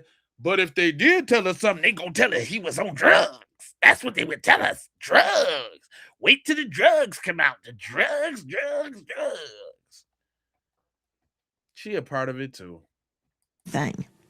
So before I assign wrongdoing to the medical examiner or anyone else, we need more facts. But I find it very disturbing. They all go out, and he's the only one that doesn't make it back. Right. The girl says he left with them. They say he stayed with the girl. And there were hundreds of people out on Horn Island. Nobody saw him. Nobody. I find that very hard to believe. And think about the last person that left. What, they left him there?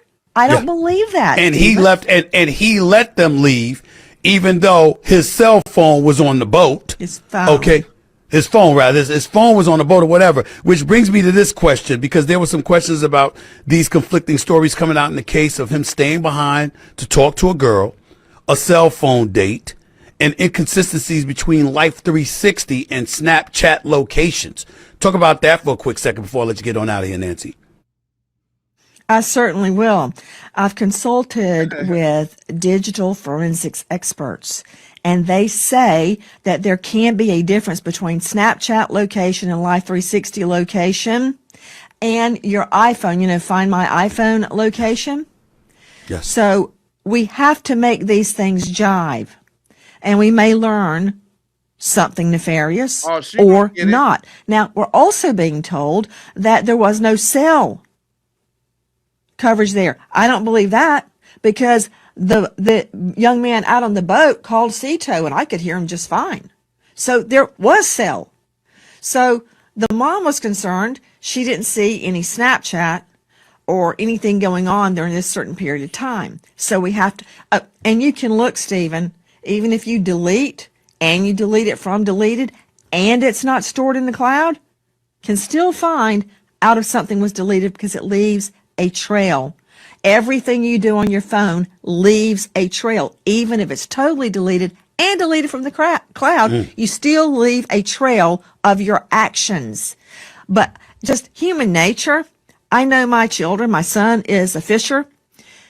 He would take his phone with him. He would leave it on the boat if he got into the water, but he would not let a boat leave with his phone. That would not happen. I'm just telling you that. All of this has just heightened my level of suspicion, to be quite honest with you. And the fact that you've said all the things that you said here in this interview, Nancy, has made me even more suspicious than I was before I started the interview, because I didn't know a lot of the details that you were kind enough to provide to myself and my audience. So I thank you for that. Hopefully this case, hopefully we'll reach a resolution with this case much, much sooner than later. I'm concerned. I'm praying it was an accident. I'm praying it was an accident. We can't bring Nolan back. That's right. We can find the truth. Uh-oh.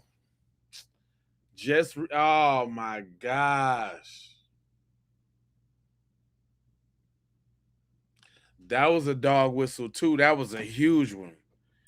We can't bring Nolan back.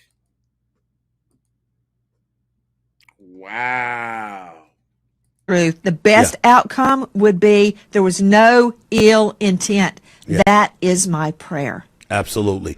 Let me move on to this case quickly before I let you go, involving Brian Kohlberger. The case of Kohlberger is back in the news. He's the man convicted of killing 4 University of Idaho students in 2022, who now wants to take back his guilty plea and go to trial. And that's y'all folks over there in the chat.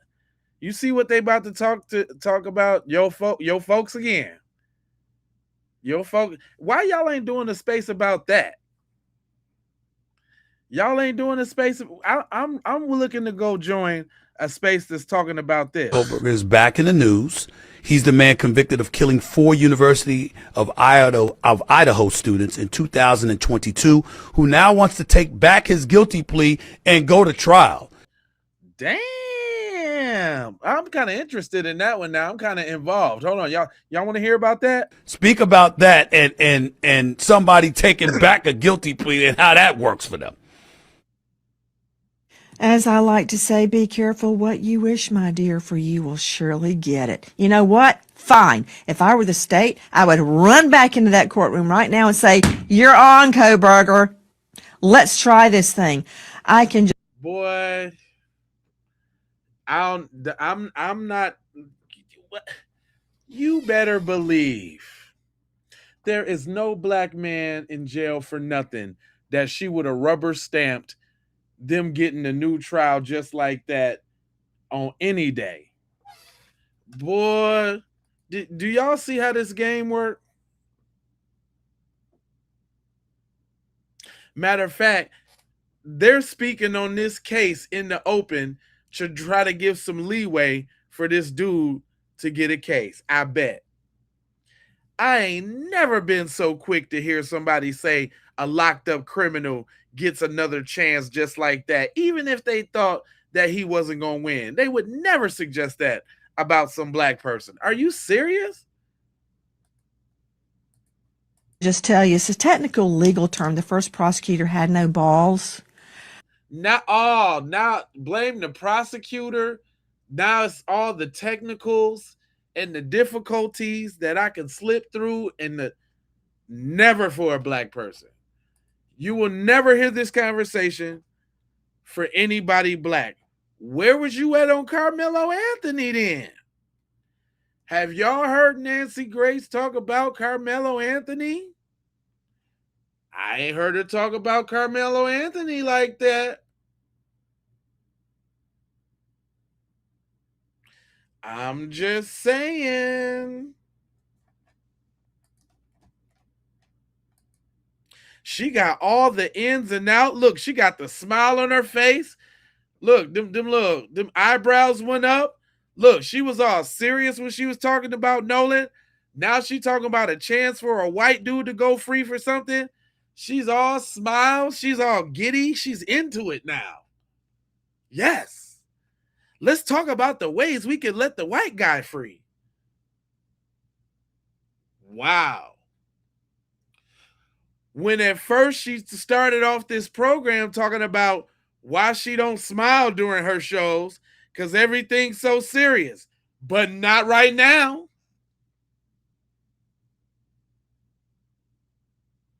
It's time to smile because we're going to talk about how to let the white guy go free. Well, tell us, Nancy.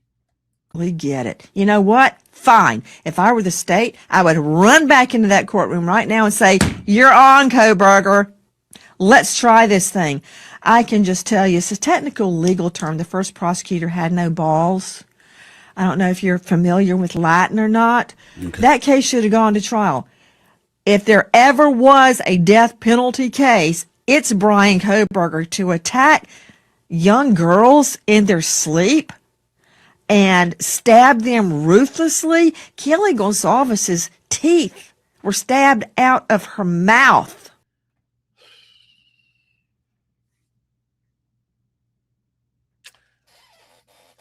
we ain't finna skip over the fact that that's y'all folks she talking about.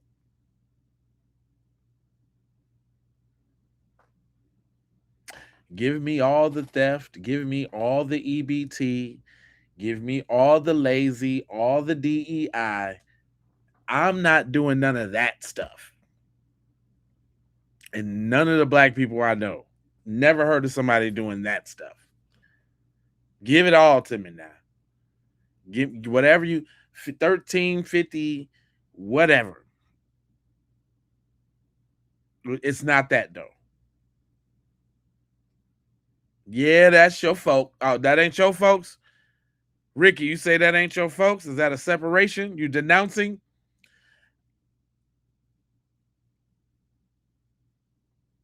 You denouncing the snow roaches, cuz? Well, that's what I'm talking about, man. Separate yourself. I appreciate, hey, let us know. That ain't what you about. That's right. Okay. Because we talking about the snow roaches. And she mad. She is giddy. She is so ready to let the snow roaches off. And this guy is sitting behind bars and I'm feeding him with my tax dollars. Guess what he said? And I've read it very carefully. I got it right here. His petition. Now. Don't think that she's trying to read this as in she's trying to denigrate him. She's actually reading this to lionize him, to kind of show how maniacal and how, witty and how sick he is. Now, this is their psychology because they like these type of people. They like these they like these type of people. They like the psychopathic, like how they fawn over John Wayne Gacy and all of these, these killers, what I'm saying? Jim Jones and all, like, what I'm saying? What's the other dude that the girls do? Whatever, they like these type of dudes. So don't think that she's saying this trying to, disparage this dude. This is all lionization. I want you to know.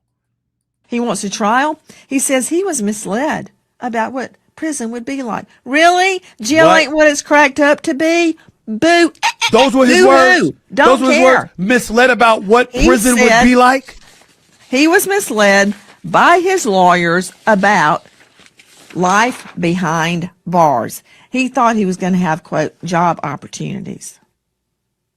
Well, he said bye-bye to all that when he committed quadruple murder. And I'm finding out a lot more. I just spoke with Kelly Gonzalez's parents, Christy and Steve. There are reams and reams of evidence. And I can tell you this, that DNA, deoxyribonucleic acid, is irrefutable. Irrefutable. So please give him what he asked for. Give him a trial. But this time, take it to trial and seek the DP. But hold on. That's where I was going, because the guilty plea. But look, he's a white guy though. So give him another trial. Give him a fair shot. He's a white guy. You never know what would happen. Don't just keep him in there. We're going to try to give him life. Or death penalty. But he's a white guy. Give him another shot. You see, she's not advocating for that. Out of all the whatever disparaging and making fun of, still give him a shot. That he originally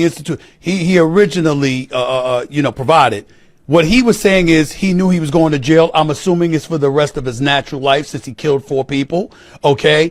But it wasn't the death penalty. You're saying that now that he wants to take the guilty plea off the table and wants to go to trial, you're saying go for it because it's an opportunity to give him the death penalty, which the guilty plea would not have given him, correct? That's absolutely correct. And I don't care if you're pro or against the death penalty. I'm for it. By doing what he's doing right now, he's setting himself up for the death penalty. And I don't know what the prosecutor was thinking of, promising at the time of the guilty plea that there would be no appeals. That's not the law.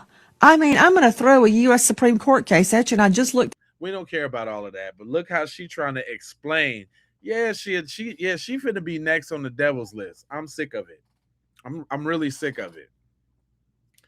Yep, I'm sick of it. Yep, you're getting it. She done made the devil's list. But go ahead, bro, because we ain't lost on these media types. Tell Brandon Tatum, ABC News, TMZ, all these people, stop releasing photos and release the throat and the lungs to the DC coroner. Oh, yeah. Tell Brandon Tatum, TMZ, ABC News, and all these news outlets who want to release photos and all this stuff and create narratives and all this, tell them to release the throat and the lungs to the DC the DC coroner office, so we can find out the truth. Tell them to stop playing these games. See, they playing mind games and mind tricks on people because they controlled the media for so long. But now that we all have social media, now we can all we can get on our own platforms and question things and demand things. Now they want to use gaslighting and redirection tactics to try to get people to look other ways. No, let's keep the focus on that throat. Let's keep the focus on them lungs that they sealing up. How come they are still got that autopsy sealed down there in Mississippi? Tell them to unseal the autopsy. Tell them to unseal all those documents and stop releasing photos. See, they trying to keep your minds occupied and divert y'all to other things so y'all can get your mind off the real thing, which is getting your hands on them autopsy pictures of the condition of his body before they did the autopsy, his throat, and those lungs. So tell Brandon Tatum, Race Batum Tatum, tell TMZ, tell ABC to get on their platforms and demand that those things be released ASAP. And speaking of Officer Race Batum Tatum, did y'all know he was into it with DL Hughley, y'all? Shout out to Foxy Butterfly for hit me in the DM with this one. But check this out. Even DL Hughley has something to say about it. This is Brandon Tatum. Y'all just see what unfunny ex-comedian DL Hughley just said about me. Posted a picture of me and my wife. To do what?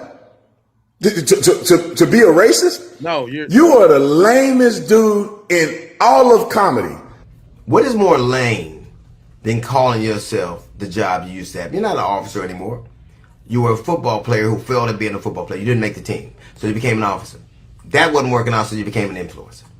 You talked about emotion. What is more emotional than this? The word.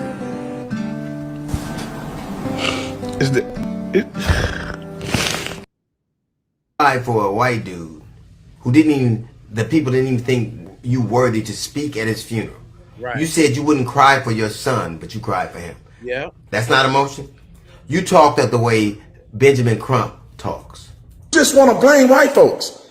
And so I go out there because I know that lame Al Sharpton and Mr. I can't read Benjamin Crump is just race hustling, y'all. You talked about how those boys are innocent. You had proof. Now, I don't know whether they're innocent or not. I don't know what happened there. But I know one conversation with a failed football player and a social media influencer is not the predicate. You don't have any toxicology report. You don't have an autopsy report. You talked about black people acting a fool.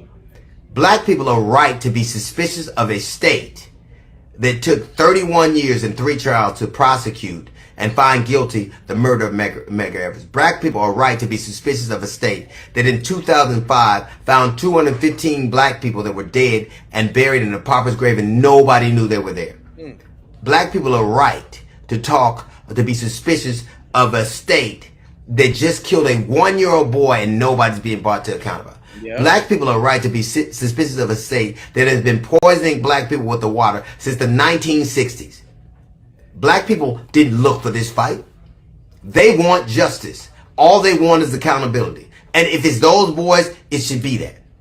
Nobody has a predetermined notion. I don't know what happened. But if you're saying that Al Sharpton and that Benjamin Crump are on one side, you're certainly on the other. You talk to them for 2 days and now all of a sudden you know if they're guilty. You know if they're innocent. You know that. Your name is, your moniker is Officer Tatum, not Detective Tatum. You didn't make your way to detective.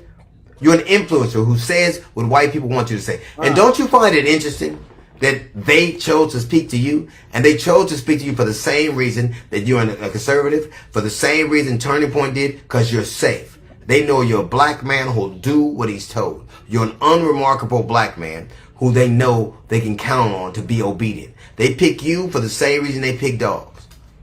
What is very interesting to me is this is Nancy Grace. I left to believe that he goes out swimming all on his own, and the friend girl leaves, the mates from school leave, everybody just leaves him out in the water and he dies. Now, Nancy Grace is a career prosecutor. She has tried 100 felony trials, 100, and not lost one. And she thinks that's something suspicious. But the social media influencer who failed at football and was a mediocre cop all of a sudden knows more than that? I don't know what happened. You don't know what happened. But I do know this. You said that a young woman with a pot of water acted so suspiciously that she should be shot by cops. I think that this is justified, but it could have been avoided, but still justified. You can't throw boiling water on a police officer and not get shot. But you don't think people that were on a boat with somebody in proximity to somebody, and that person comes that day acting so suspicious, they should be questioned? I didn't know he said that about that lady. That lady did not throw no boiling water and was not about to throw no boiling water on that little pussy cop that did that to her. That was wrong. He's a real scumbag for that. He's a giant scumbag for that one. I didn't know he said that. That's who you are. Debate you for what? What you are is what the people before you, you're Diamond and Silk, you're Candace Owens, you're Stacey Dash, you're that. And your career will age like avocados, because that's what they do. There'll be somebody else that replaces you. I've been around for 40 years doing what I do, and you still know my name. You know how I got to know yours? Somebody sent me a coon alert. They said, and you fit the bill. I don't know who you are, but I know what you are. I know what you do because I've seen people like you in my entire life. You can assail my career, but my career is longer than your life. You mentioned my name, and I have no idea who you are. But I do know this, that one day, when all of this is done, and it'll be after the next election cycle, when people are wondering who you are, when you go the way of the Larry Elders, or the Sheriff Clarks, or the Candace Owens, or the Diamond and Silks, or the Stacey Dashes, or the Armstrong, like all of them, when you're there with them and you're wondering what happened, it's because you sold your soul for nothing. Let me just say this, and I know people gonna clip this and get back, and I don't care. I really feel this way. I'm getting sick of black people, right? I like the black people like me and others that are conservative, that's smart, but the rest of y'all, I'm sick of y'all. It's hard to even want to be around black people, to be honest. I have never once, and I've had a disagreement with a lot of black people that I've had disagreement, but I've never once had to make a video explaining I don't hate black people. I do not hate black people. I know that people who are new to my channel, and you see people out there making these videos, it's comical to me because I don't understand how accountability leads to hate. You said you can't teach me, you can't make me hate white people. You said that. You want me to hate white people. I'm not doing it. My question is it making you hate white people? I don't want that at all. What I want to know is, who the fuck taught you to hate us? Right. This is Brandon Tatum. Y'all just see what unfunny Nah, that was shout out to Foxy Butterfly. That was I got put up on some. I know he was bad, but I didn't know he said that about that woman about that boiling water, man. That was super duper low. That was real low. He's a mega coon. That is terrible. But they on your buttocks, Bart. Exposed now, they taking down my videos. They being exposed now, they taking down my videos. They being exposed now, they taking down my videos. Y'all get back in the building, get back off in the building, get back off in the building. Back off in the there. chosen one at it again. Man, y'all hit that like and subscribe button for your boy. Hit the like and subscribe button for me. Hey, y'all, before I start, I want to say this. I don't know why they taking down my video, y'all. People report my videos. I know it's them racist rednecks. I know it's them racist people, right? But before I start, I want to say everything that I'm going to say is allegedly. That's right. Right? It is all allegedly, right? My opinion. Okay. Now, y'all check this out now. Since they took down my videos, they're just going to make me go a little deeper. Go ahead. And what's really going on now. Go ahead now. This how they going to make me go deeper, y'all. Y'all see that post say. They say someone post this is Katie and Bart. All right. So, y'all let's go a little deeper then. Y'all let's go a little deeper. All right. So. And it looked like Bart been hitting that for a while because that picture go back. Bart been beating that up for a minute. Bart been beating that up since back in the day. Come on now. Look like Bart. That was Bart little dip snip. Little shouty. I come see you when I come back around the way thing. Okay. All right. It's making sense now. Come on. You notice everybody who ever mentioned Katie when they talking about she was the last one seen with Nolan, right? Y'all notice everybody keep saying what? Oh, he just met her. The girl he met for the first time. Blah, blah, blah, blah. Nah, y'all. They saying that they've just met for the first time. So they won't think that this motherfucker right here did it over jealousy, that he was knocking her off. He was knocking her off. Y'all, yeah, somebody said, you got an Unc out. Yeah, Unc came on out now. He done came on out to tell you because y'all don't really understand. So Unc got to break it down for you.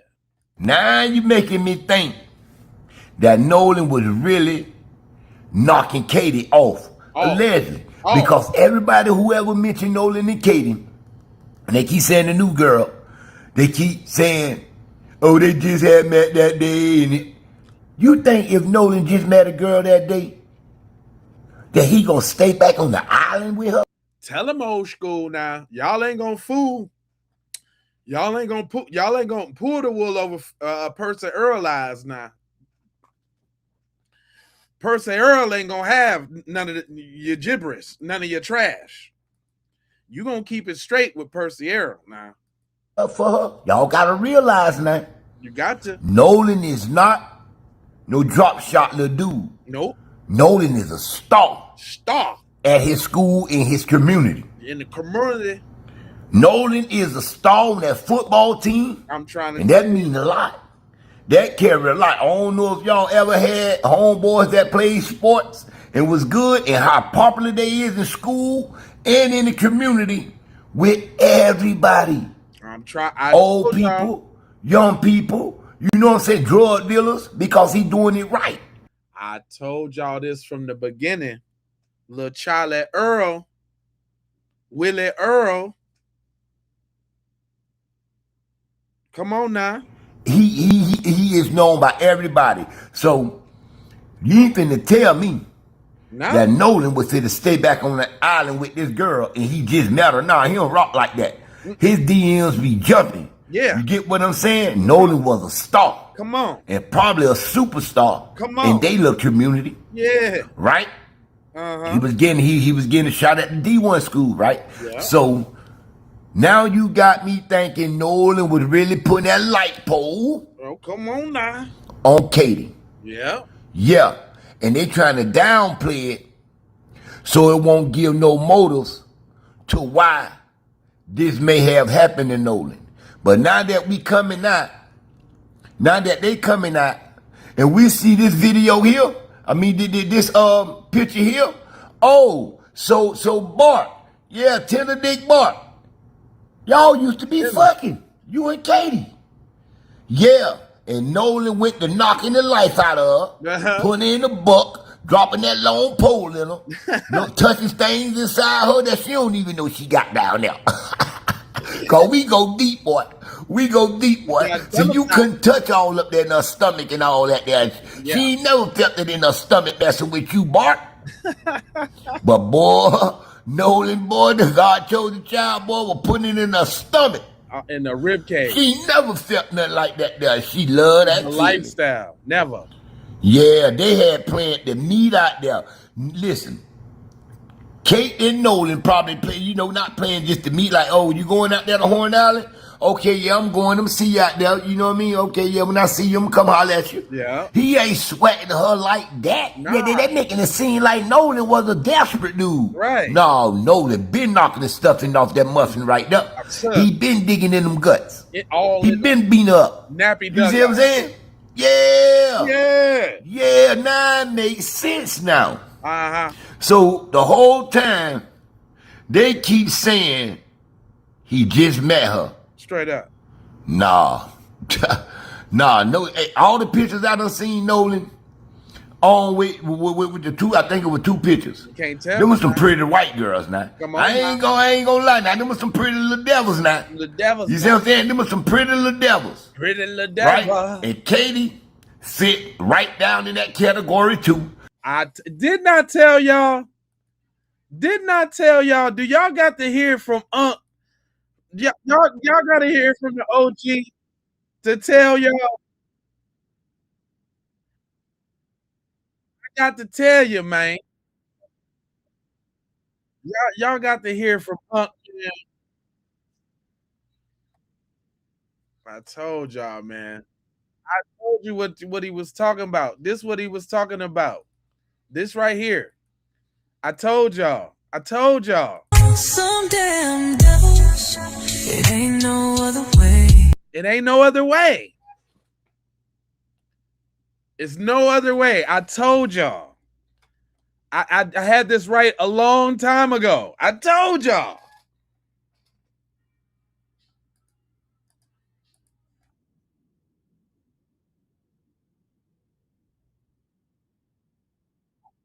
Hold on. I told y'all OG spitting that. You know what I mean? Okay, yeah, when I see you, I'm come holler at you. He ain't sweating her like that. They making it seem like Nolan was a desperate dude. No, Nolan been knocking the stuffing off that muffin right there. He been digging in them guts. All in them. He been beating up. You see what I'm saying? Yeah. Yeah, now it makes sense now. Mm-hmm. So the whole time, they keep saying he just met her. Right. Nah. No. Hey, all the pictures I done seen Nolan. Yeah. On with the two, I think it was two pictures. Fly. Them was some pretty white girls now. And he was I ain't gonna lie now. Them was some pretty little devils now. Trying to tell you. See what I'm saying? Them was some pretty little devils. The devils. Right? And Katie fit right down in that category too. Right on just like Judge Ashley Cole, allegedly. You see what I'm saying? They pretty. Nolan had a type. Ashley Cole fit that type. Katie fit that tight. And Katie and Ashley Cole was getting that pipe. Beat them beat it up. It's good, ain't it? Bam, bam. You never had nothing like this, huh? Bam, bam, bam, bam, bam. Hold I'm up. not gonna fight their ass. Did I not? Hold up. I alluded to that as well. I did say Ashley Cole was a cute little MILF, and you never know. I did say that. And she was potentially on that boat too. And she was like, is he dead? She was talking about her little boo thing, allegedly. I said that. I did say that. Yeah, y'all. See, they reporting my videos. Okay, then. I see why. So everything I say is allegedly. But now you got me seeing it a different way. That third eye opening up, that spirit talking to me and saying, oh, okay. You notice a pattern in here. Yeah. Whenever anybody mention Nolan and Katie, they keep saying, oh, he just met her for the first time. Nah, they were trying to cover up because we didn't know that her and Bart used to be doing the nasty. Right? Yeah. Right, y'all. Come on now. Fuck with the winner right now. If y'all feel all right, leave it in the comment. All right now. All right now. See, we didn't know this here. So they were downplaying it, that they had just met out there. But the whole thing is, There's probably been a little ongoing beef between Bart and Nolan, cause Nolan started putting that goddamn third leg in her, laying that logging head on her real good, like that, huh? Nolan, yes, Nolan, knocking her fire, calling them no. He said, you want me to take it? I no, knocking her fire ass. That's how he got the nickname No. Bart.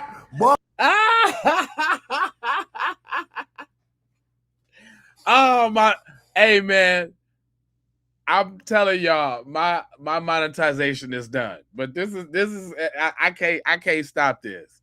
My monetization is out the window. It's out the window. Thanks, old school. It's done. But this is it right here.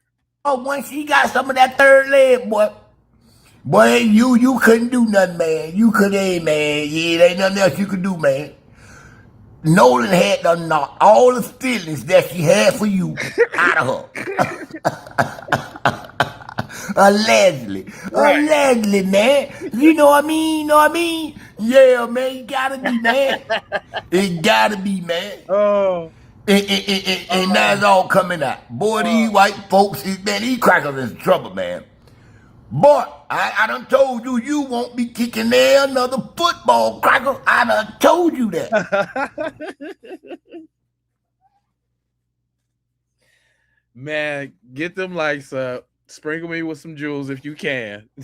Because this one, I gotta let this one go. I know YouTube gonna beat me up for this one. I know that they ain't gonna let us they ain't gonna let me get away with this one.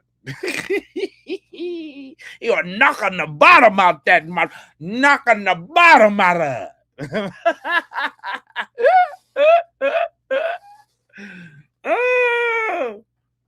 I'm telling the straight up proof though.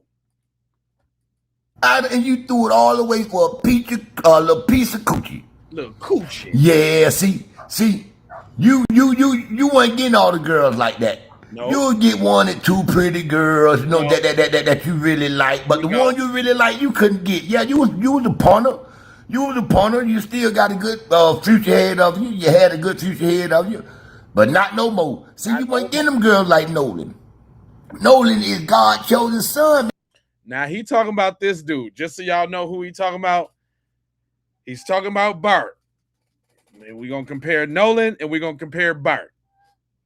Bart looked like he used to drive a BMX bike back in the day and keep his cigarettes folded in his t-shirt on the side. Don't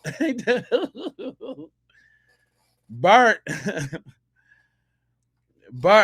hey man. Thanks, Jack. Appreciate you, Ma.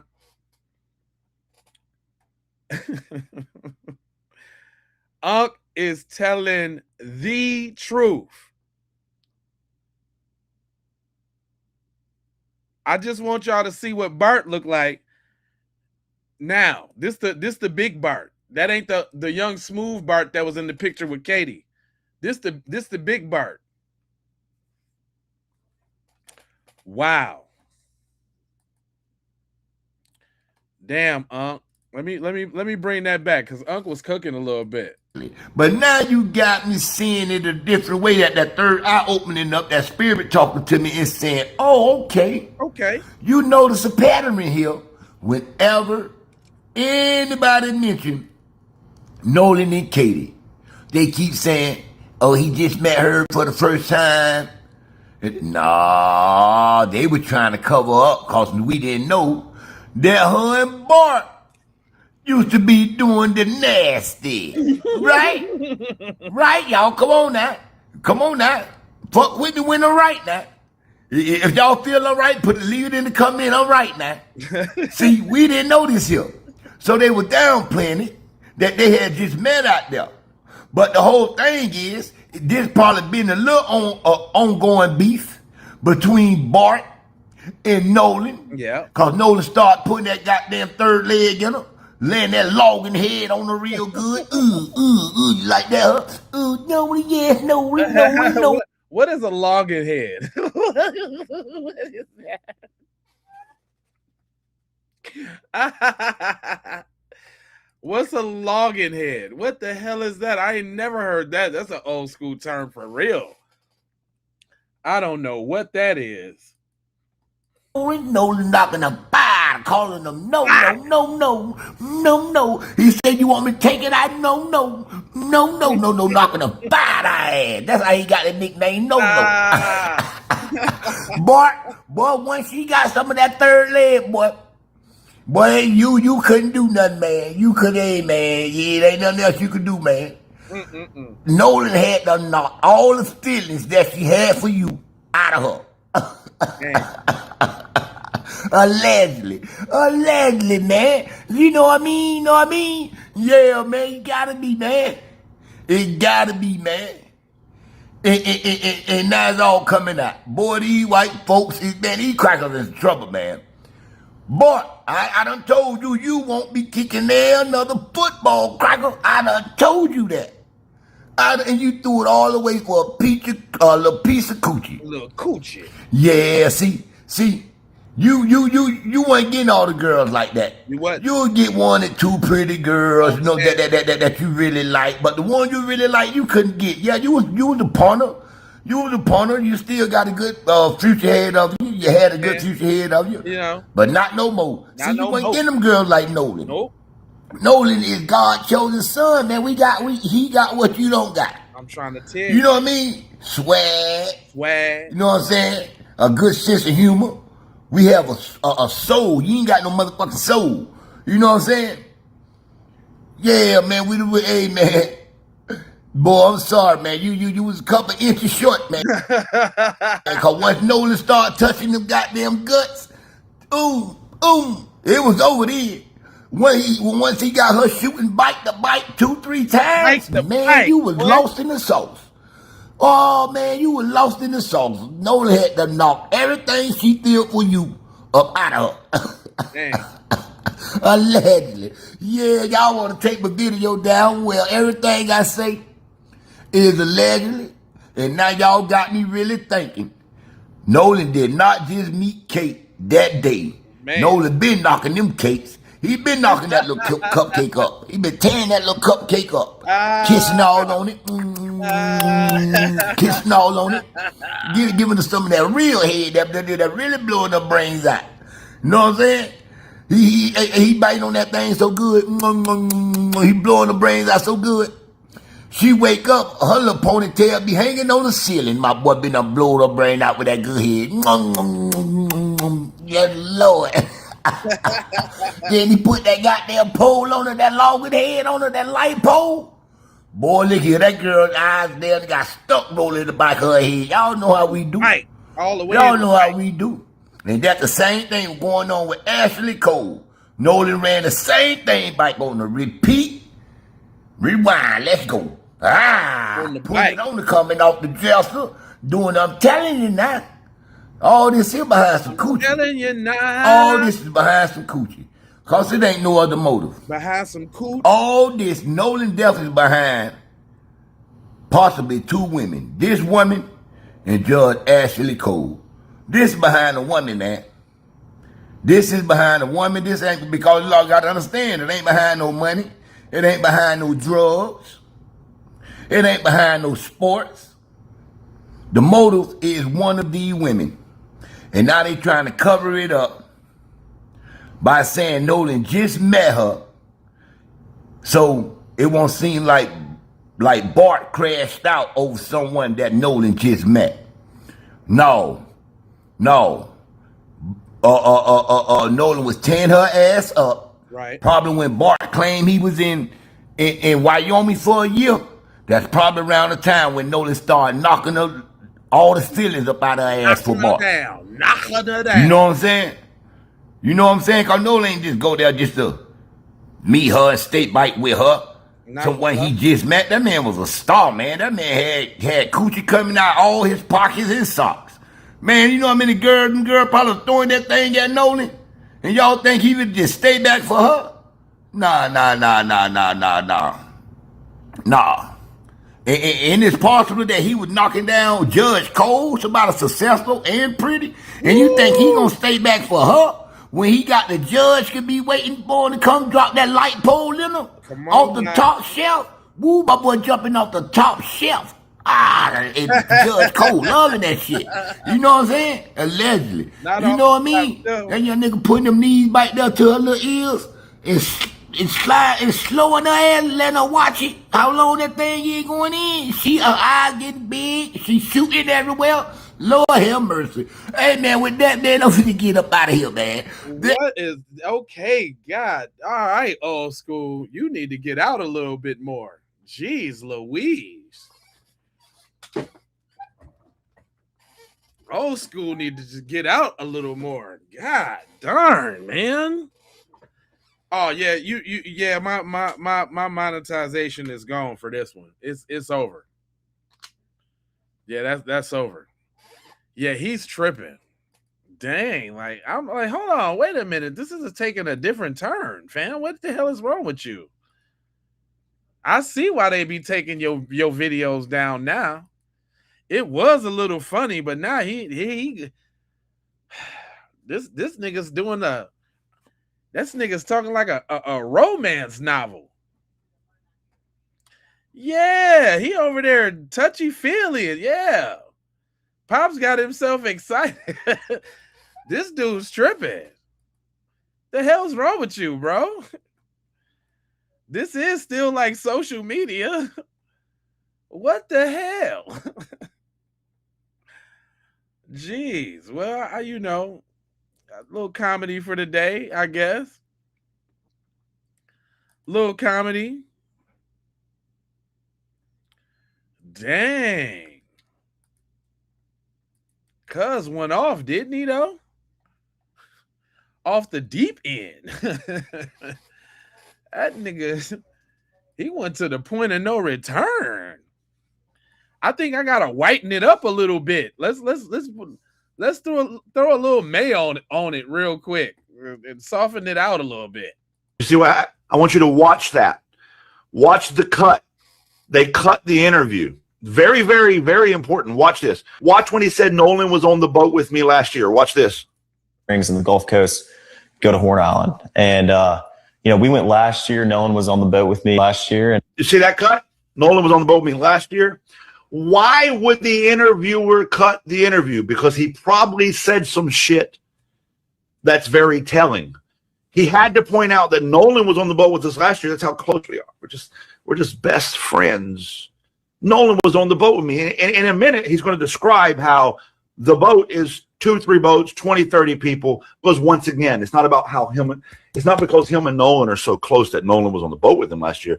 Nolan was on the boat with him last year because apparently that's what people do in groups of 20 and 30.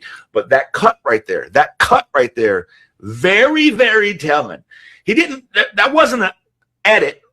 Like to do it all, on the water, and Nolan loved to do that too. I mean, here's all my friends do, and by the way, Nolan too. It's an associative relationship. It's not like he was just like everyone else in our friend group. He loved to go on the water, and he has nothing specific to say about Nolan. You can't be a best friend with a guy. We're like brothers, but every single time he talks about Nolan and his character and anything about Nolan, it's just like everybody else in the group. He's just like everybody else. There's no difference. It's very generic.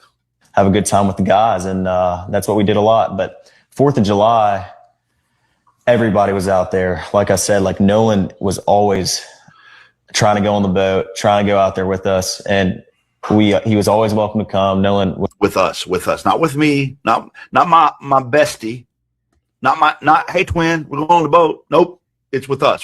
He wants to go with us, the group, my friends, the group. It's a big deal. Very, very big deal. And I actually stayed with Nolan that night at my buddy's house, and I stayed with Nolan. He's using that language so that you'll feel like him and Nolan are just so tight. I stayed with Nolan at my buddy's house.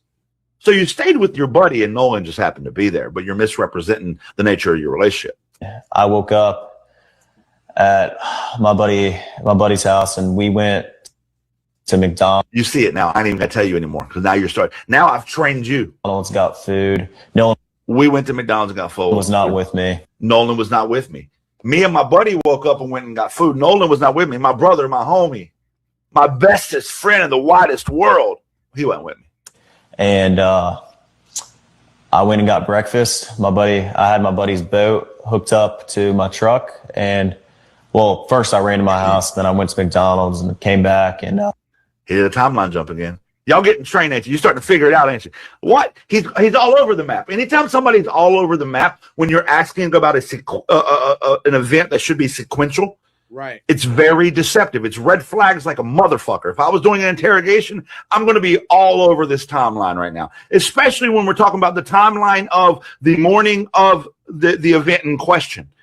If you're doing an investigation, interrogation, and you have an event in question, and we're talking about the timeline the morning of, it is very problematic to have this many red flags in the sequence of events of the morning of. I'm going to play back the morning of. Now that I've trained you to listen to the timeline, I want you to listen to what he says. I want you to follow the order of events. Him and his buddy woke up. They went to McDonald's. Then what happened next? Watch, follow it in your brain, and you're going to see how much he's being deceptive. Watch. At my buddy's house, and we went to McDonald's, got food. Nolan was not with me. I went and got breakfast. I had my buddy's boat hooked up to my truck. And, well, first I ran to my house, then I went to McDonald's and came. Whoa, I thought you went from your buddy's house to McDonald's. Notice how you got food twice too, by the way. He said, me and my buddy woke up, went to McDonald's. And I got some food, got breakfast. Yeah, that's what McDonald's is. So you mentioned that twice. Then all of a sudden he went back to his house, then back to McDonald's, right? He's actively trying to give you a story that has been given to him. His mother, who is a judge, I believe, this is my opinion, has coached him on how to answer questions on the timeline the morning of. Why? I don't know. I'm not saying this guy did it. I'm not saying this guy did anything. I'm not saying that. I don't have the evidence to be able to say that. What I'm saying is this is deceptive. What I'm saying is you're not giving me a sequential order of events, and it's very red flaggy. No, what's red flaggy is that every time we hear from a white creator that's trying to really actually break it down, y'all break it all the way down up until they did something wrong. And did they do something wrong? Were they guilty? I don't know that. I don't know that now. I don't know. I don't know why they did that. But something fishy out there. Come on, man. With the BS.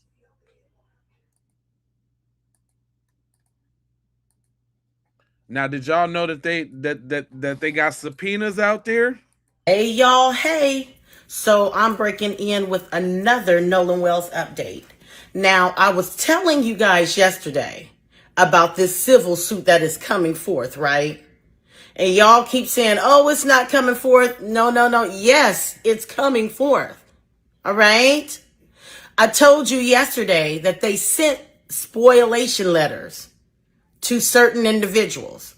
So this video is going to break down pretty much who they sent them to, or some of the people that I know that they sent them to, and the details of the letter itself, what they are requesting, okay? And I'm going to tell y'all, this list is so long, I just stopped writing and gathering information, because when I told y'all that the Crump team is not playing with them, they're not playing, all right?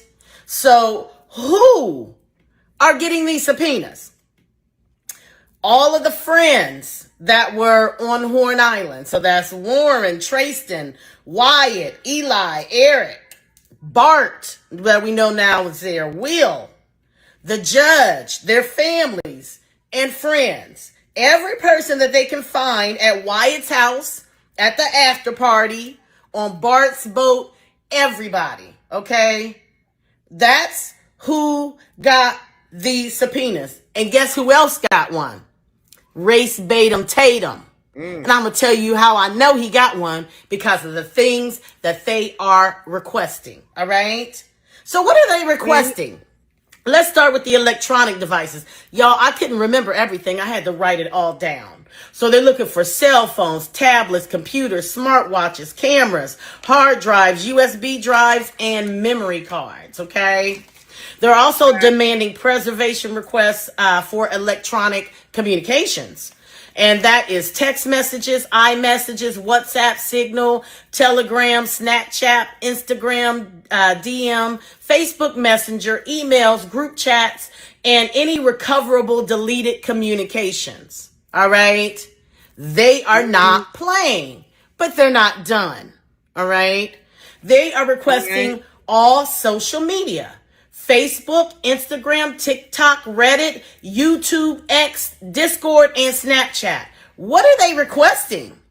Any posts, reels, stories, videos, live streams, deleted comments and deleted content or comments of any kind, direct messages, metadata, account login activity, any photos and videos, files, edited versions and of the original versions, data screenshots. Man, listen. So that's social media. Okay? Now, they're also requesting, and this is where I say race baitum Tatum comes in. Any audio, voice recordings, phone recordings, interviews, dispatch recordings, and recorded statements. So they're requesting all of those. All right? Wait, there's more. They're requesting location information, GPS history, cell site location, Google timeline, Apple Signifont locations, Find My iPhone history, navigation app data, and geofence information.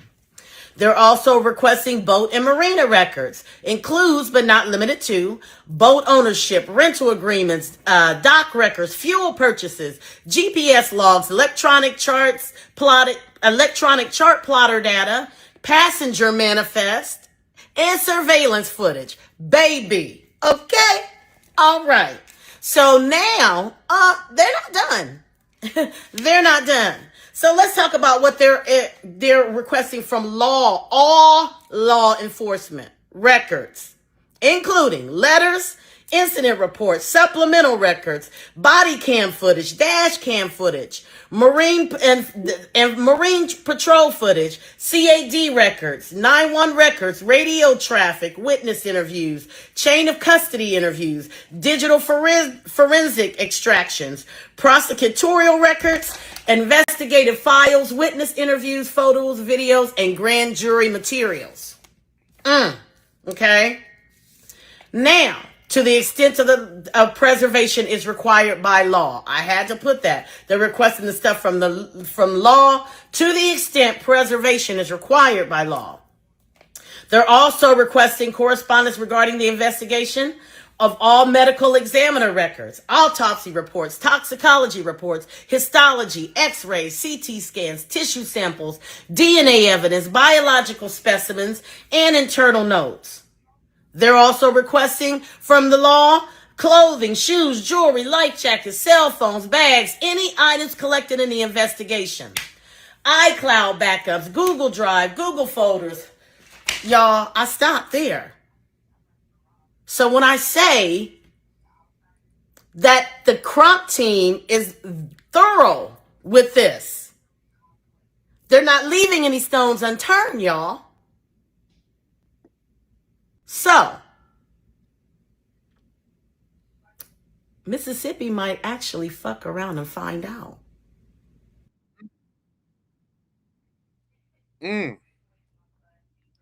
And check this out, though, about on the setup side of the game from Katie. This from Katie's mom. Now this is given premeditated. So Katie's mom went on Ocean Springs Talk of the Town and she made this comment under their post. First thing she said was Katie made it home because she was on a boat with other people. Then she goes and say Katie was safe because my brother and sister-in-law went and got her. So for me, reading this sentence is giving they knew something was going to happen to Nolan. I got Katie up out of there. Katie is safe because my people went and got her. Because I knew something was going to happen. That's what that sentence reads. Not to mention, all of their parents took the big boat. Y'all know the big boat that they keep talking about.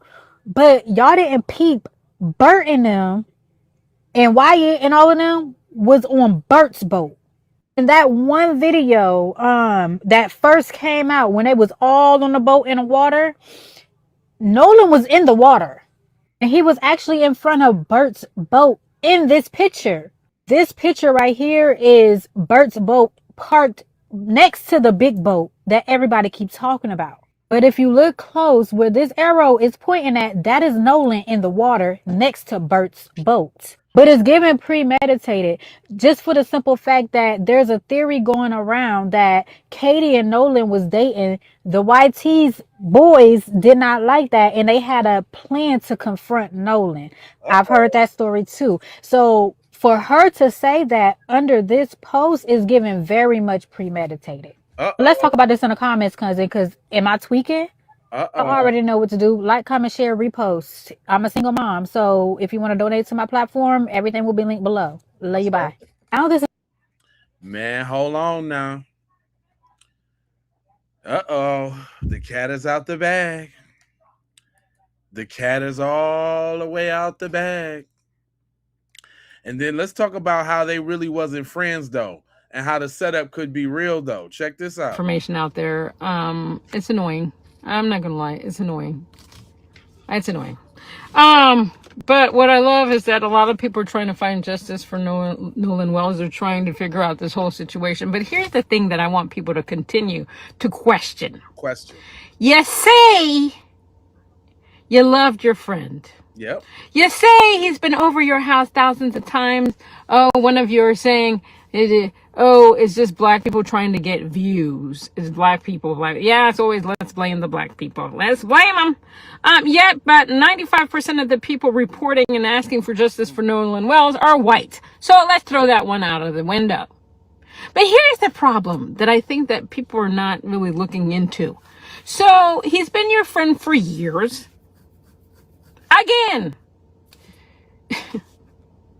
you come home, you wipe out your social media, and you lawyer up.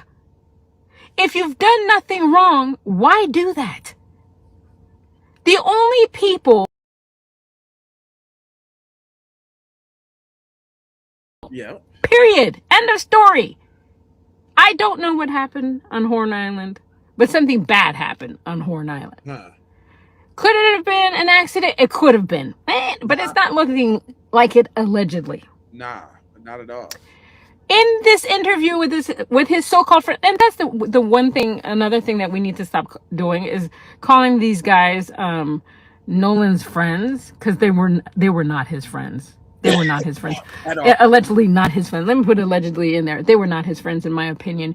So when you are friends with somebody for years, you would think you wouldn't take down your social media. You wouldn't lawyer up. You'd want to go and join the search for your friend, or you'd do your tributes, or you'd cry.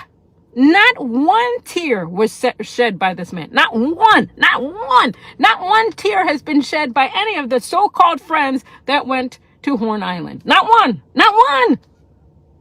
So I'm supposed to sit here and believe, and people are supposed to sit here and believe that you guys are not culpable of anything.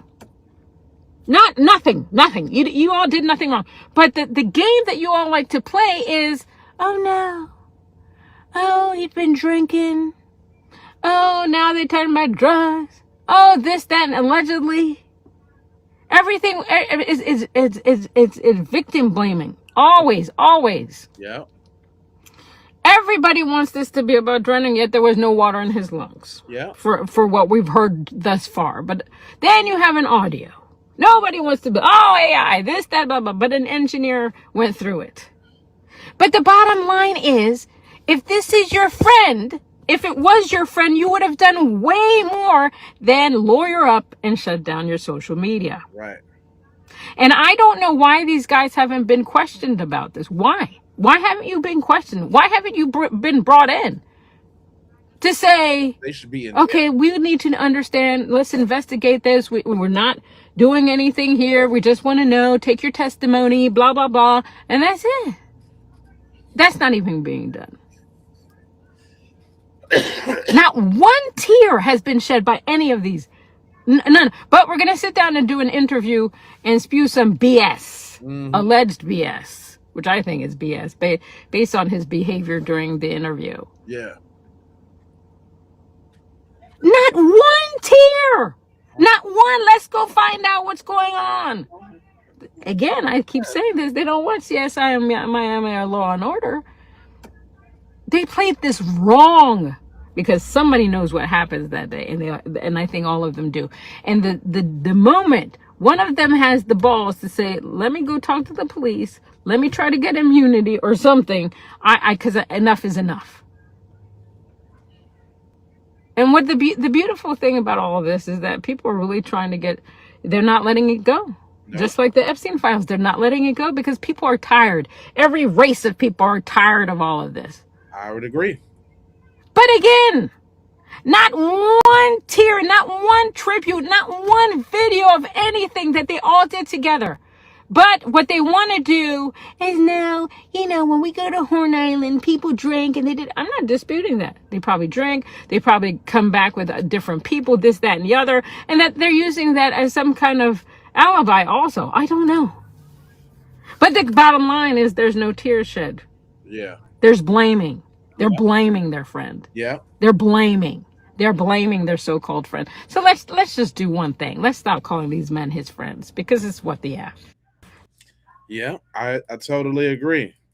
Now, what if now we got to think about what's going to happen at this grand jury too. And what about this? What about that the DA takes this to the grand jury? Let's say the DA takes it to the grand jury and she does not deliver it like she is delivering the word from the Holy Bible, baby. And it blows it up and the jury doesn't feel that there was enough evidence to pursue charges. What if that happens? Okay. If that happens, then there won't be a trial. Okay. See, there's a lot of moving parts to this. We see the information. We hear the information. We see what people are discussing. We see what we feel that people are trying to hide. But that is not going to get us justice.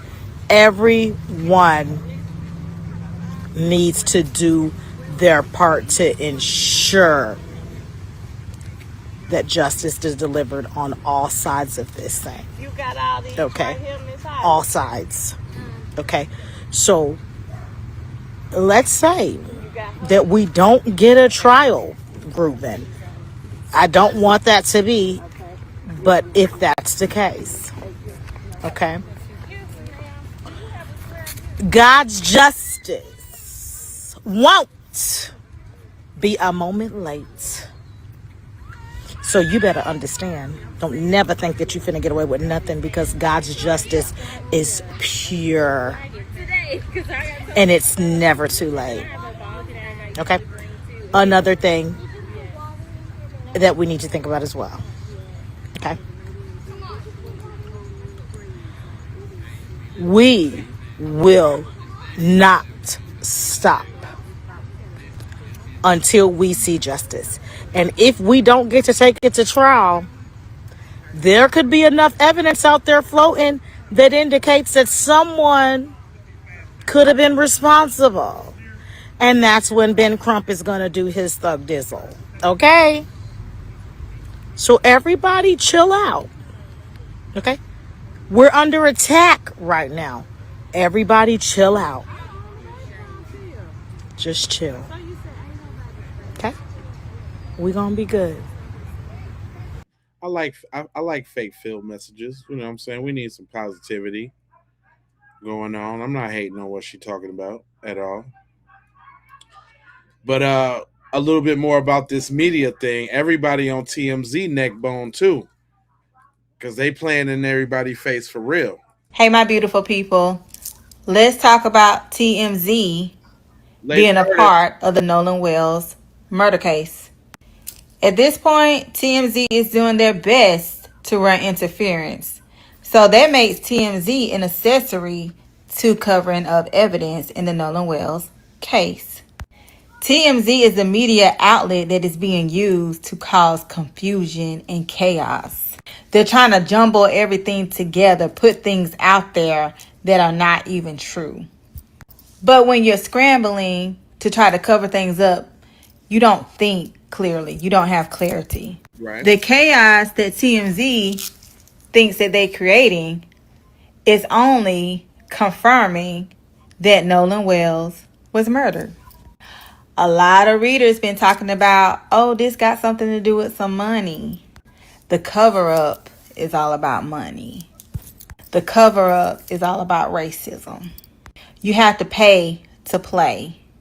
So, TMZ gets payment of having coverage because they are running interference. They get exposure. But you might be like, oh, TMZ, they been the big media outlet. Okay, y'all got to think about it on spiritual terms. Remember, I told y'all, this is ritualistic. Nolan Wells' murder is ritualistic. Yep. There's a lot of people that are trying to renew contracts. There's a lot of people who participated in this ritual. So there's a lot of people trying to keep their place in line or get ahead of the line. Y'all got to think outside the box here. Nolan Wells, his death was definitely something that a lot of people had to gain from. What I'm trying to say, his death was a sacrifice. But guess what? Remember when I told you that they think they run the world, but they do not run the universe? They didn't calculate this very well. It's not aging well for them. So what I want y'all to do is stop sharing stuff that TMZ is putting out. I want you to get on here and talk cold, hard trash about that media outlet and the false accusations and the confusion that they're trying to put out here. Let's give them the attention that they really deserve. Right. And the reason I'm telling y'all this is because I've done another channel in Unjudged Ashley Cole. They are trying to get very strategic at this point. Okay? Crossing every T, dotting every I, because they're frantic. They're watching everybody at this point. They have a lot to lose in this ritual. But remember what I told y'all the first time that I seen Nolan. What did I tell y'all that I did? I took all their energy out. It's shattered. So I'm going to be giving y'all a video to tell you what's going on with them spiritually. Specifically, Judge Ashley Cole and Warren Hudson. Hey, my beautiful people. Yeah. You know what I'm saying? On the spiritual side of the game. We can't forget the spiritual side of the game. You understand me? It be some stuff going on, but it be on the spiritual side. Right? And y'all know it was some girls on the boat. I told y'all them folks then got all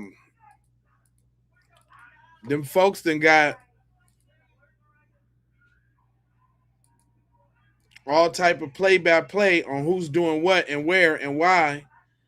And we get a chance to hear that audio again.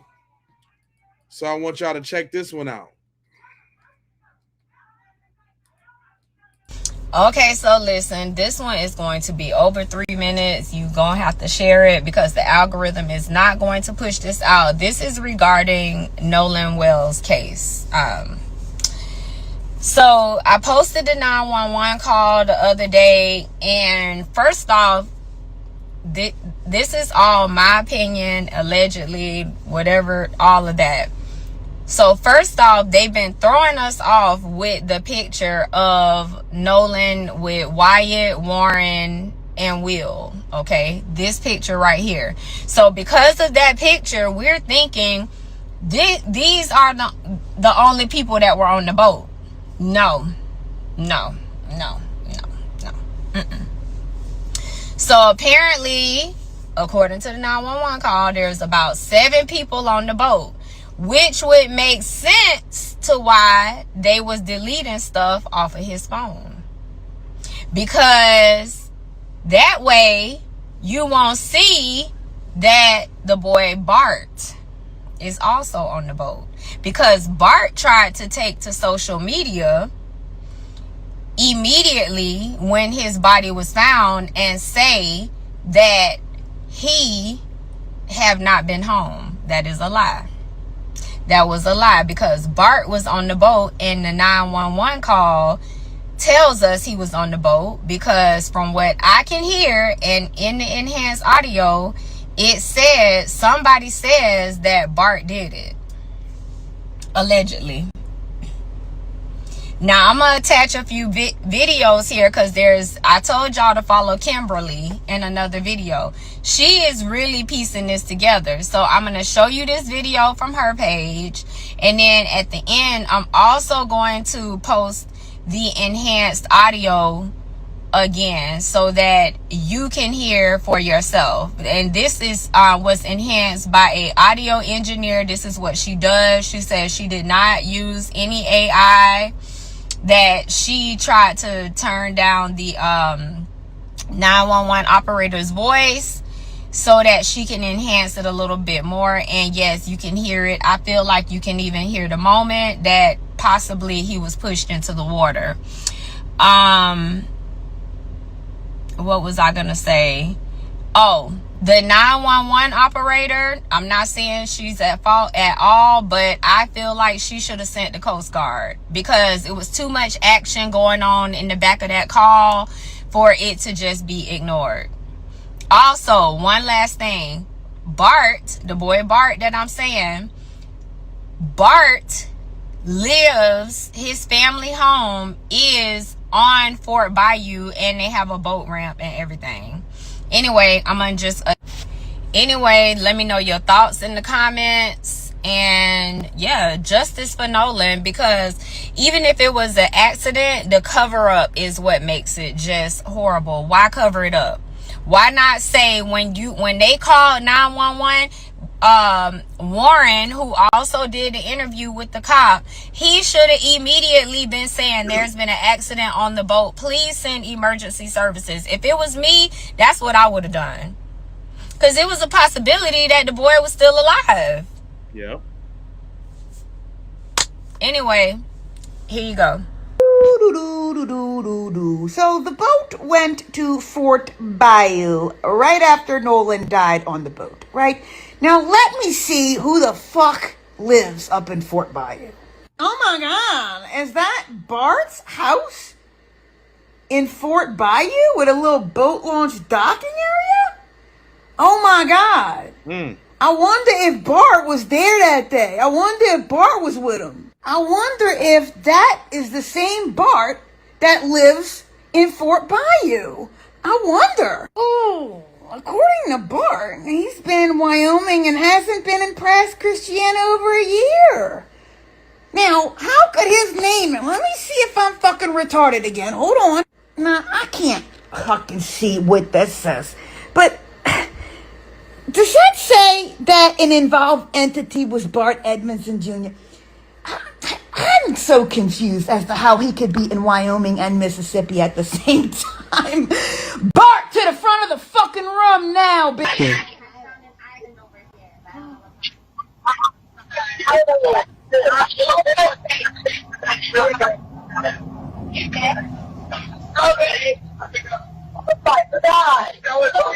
Detail assistance, Vicky speaking. How can I help you? Hey, we're at the west tip of Horn, and our bilge pump stopped working. We're sinking. Can y'all please come? We have a membership. All right, of course. How far is the water coming up, sir? Can you give me a description? Ankles? Hello? Hey. Yes. How far is the water coming up, sir? It's coming up. We're just sinking. I don't know. Like we're going down now. All right. Well, let's get you going. Membership number or phone number listed on the account, sir. I don't know the phone number. It's either Jerry Atkerson. I think it's Jerry Atkerson. Try that. All right. I know we have a membership, like guaranteed. I don't have the tag on Unless you have a membership number or anything, it's okay. I'll get you over to the captain. What's the best phone number to reach you at? Reach me at 2. All right. And is everybody on board in good health otherwise? Yeah, everybody's How on many? board. All right. Do you need the United States Coast Guard? What? Do you need the United States Coast Guard? No, we do not need that. All right. All right. Do you have your current GPS coordinates? Let me go look. If not, I can send you a text message.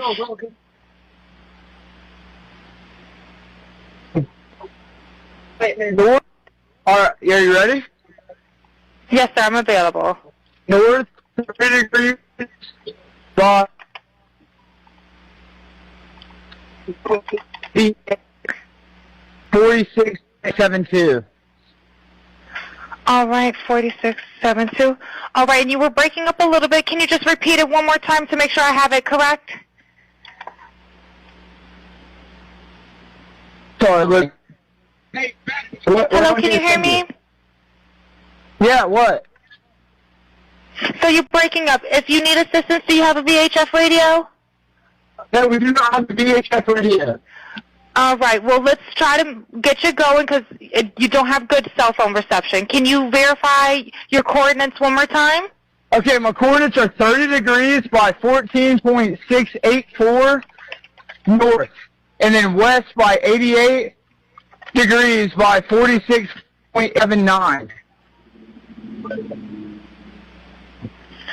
Right, looks like you're on Horn Island, correct? Are you Yes, on we are Horn at Horn Island? Island. Yes. All right, is the boat sinking or you have it aground? We were sinking, yes. Is it aground is the question? Oh, we're not aground. We are in 17 foot of water. We're in 31 foot of water. All right, have to ask. What do you want to do? Do you want to be towed back? I want to get this boat unsank and towed back, yes. All right, where would you like it towed to, sir? You can tow it to Ocean Springs Harbor, or Fort Bayou Lawn. All right, how many adults and children on board? No, there's no children. So, is there anybody on board? How many adults, sir? That was the question.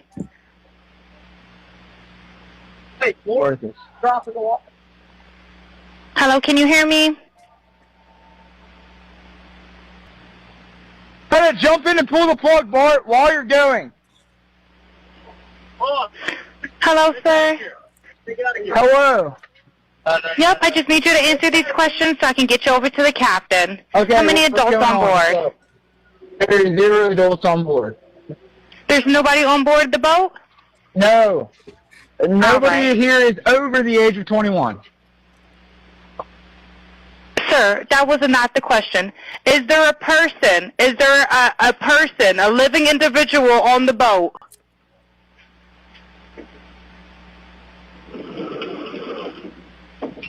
Hello? Is there a living person, someone breathing on the boat? Is there anybody on the boat? Yes, there's lots of people breathing on the boat. All right, how many people, sir? Like 7. All right, thank you. Does everyone have life jackets on or available to them? Yes, we have life jackets available. All right, verify what boat's sinking. A Triton, 22 foot offshore, 22 foot Triton offshore sea flight hull. All right. All right. Please hold. I'm transferring you to the local. Okay, so listen, this one is going to be over 3 minutes. You going? That is crazy right there. That's crazy right there. And you ain't gonna tell me what you ain't gonna tell me what you think you ain't heard. Is all I'm saying. We can listen to it 1,000 times.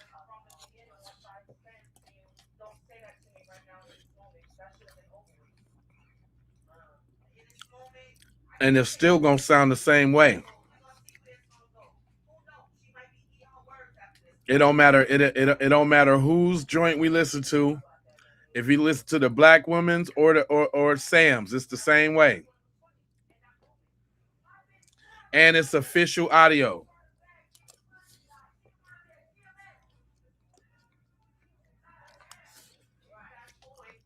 I knew y'all was gonna do that. Okay, hold on. Let me let Sam say it then.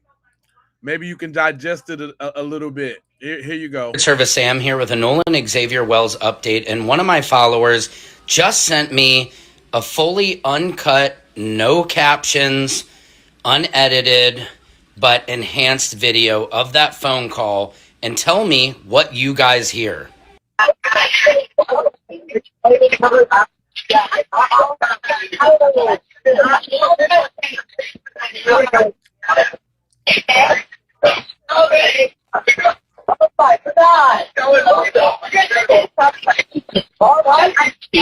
Hey, we're at the west tip of Horn, and our bilge pump stopped working. We're sinking. Can y'all please come? We have a membership. Shut up! Shut the fuck up! Damn it, Bart. What'd you say? Hey. It's coming up. We're just sinking. I don't know. Like we're going down now.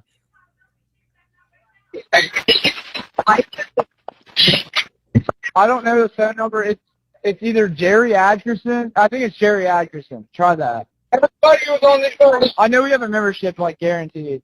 Or I don't have the tag on here. It got ripped off.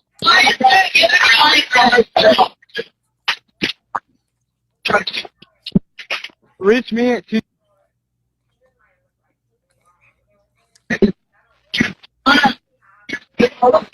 What? Yeah, everybody's on Foolery. What? No, we do not need that.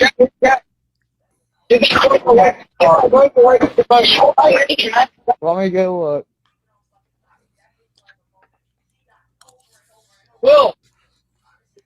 Will, go.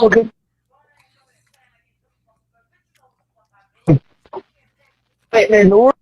Are you ready? North 3 degrees.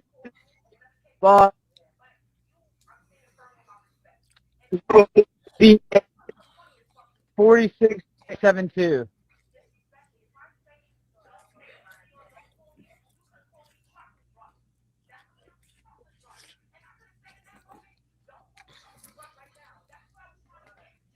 Sorry, look. Hey, what do I need to send you? Yeah, what?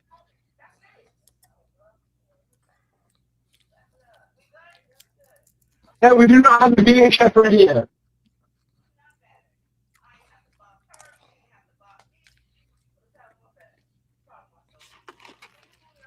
Okay, my coordinates are 30 degrees by 14.684 north, and then west by 88 degrees by 46.79.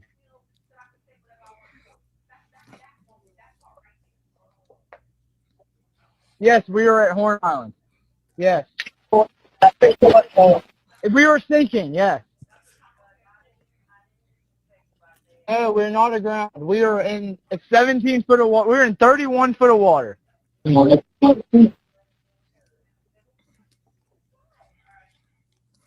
I want to get this boat unsank and towed back, yes. You can tow it to Ocean Springs Harbor, or Fort Bayou launch.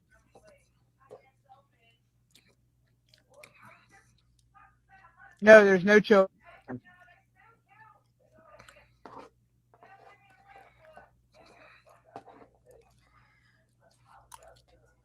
Hey, where is this? Drop it off.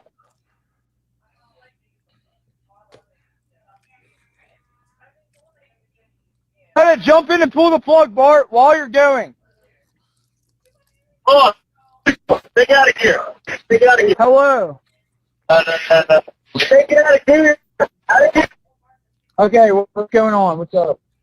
There are 0 adults on board. No. Nobody here is over the age of 21.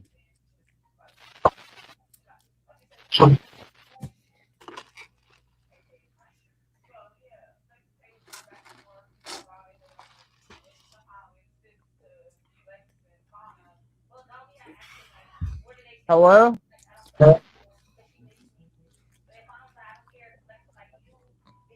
There's lots of people breathing on the boat. Like 7. 1, 2, 3, 4, 5, 6.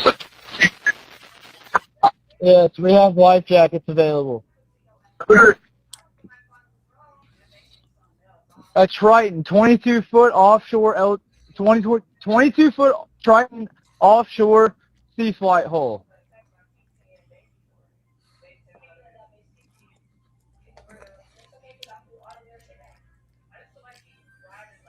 Okay, thank you. Now, they can say whatever they want, but I do hear, damn it, Bart. No matter what, I do hear certain things. I hear, oh my God. I do hear Nolan. I hear Warren. I hear, allegedly, I hear what I hear, and I can't unhear that. What do you guys think? Let me know in the comments. Secret Service Sam out Samson for president of the world. Secret Service Sam here with a Nolan Xavier Wells. I mean, it don't matter which one we listen to. It don't even, and there's a second part to that call too.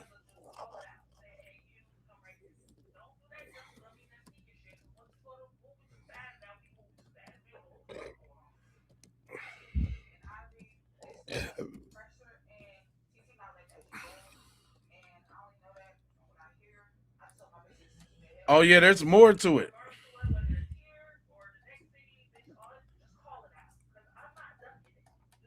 There's a little more to that, actually. I don't know if y'all know that, but the part where they called in the captain and said, nah, it wasn't that whoopty wop whoopty woo. But that just means I'm going to have to do another stream, so I'm going to have to come back. Everybody that ain't been here before, make sure you hit that like button and smash that subscribe. Hit them bell for notifications so you know when I'm coming back on the scene, which is going to be in a couple hours. You know what I'm saying? Other than that, I ain't going to hold you. I need y'all to go ahead, subscribe for the vibes, like for the spike, comment your vomit, share if you care about getting black empowerment everywhere. Please do that on the platforms that we own, Jones, and just bring it on home. I got love, peace, blessings, and maloha. I'm out the Doha for show.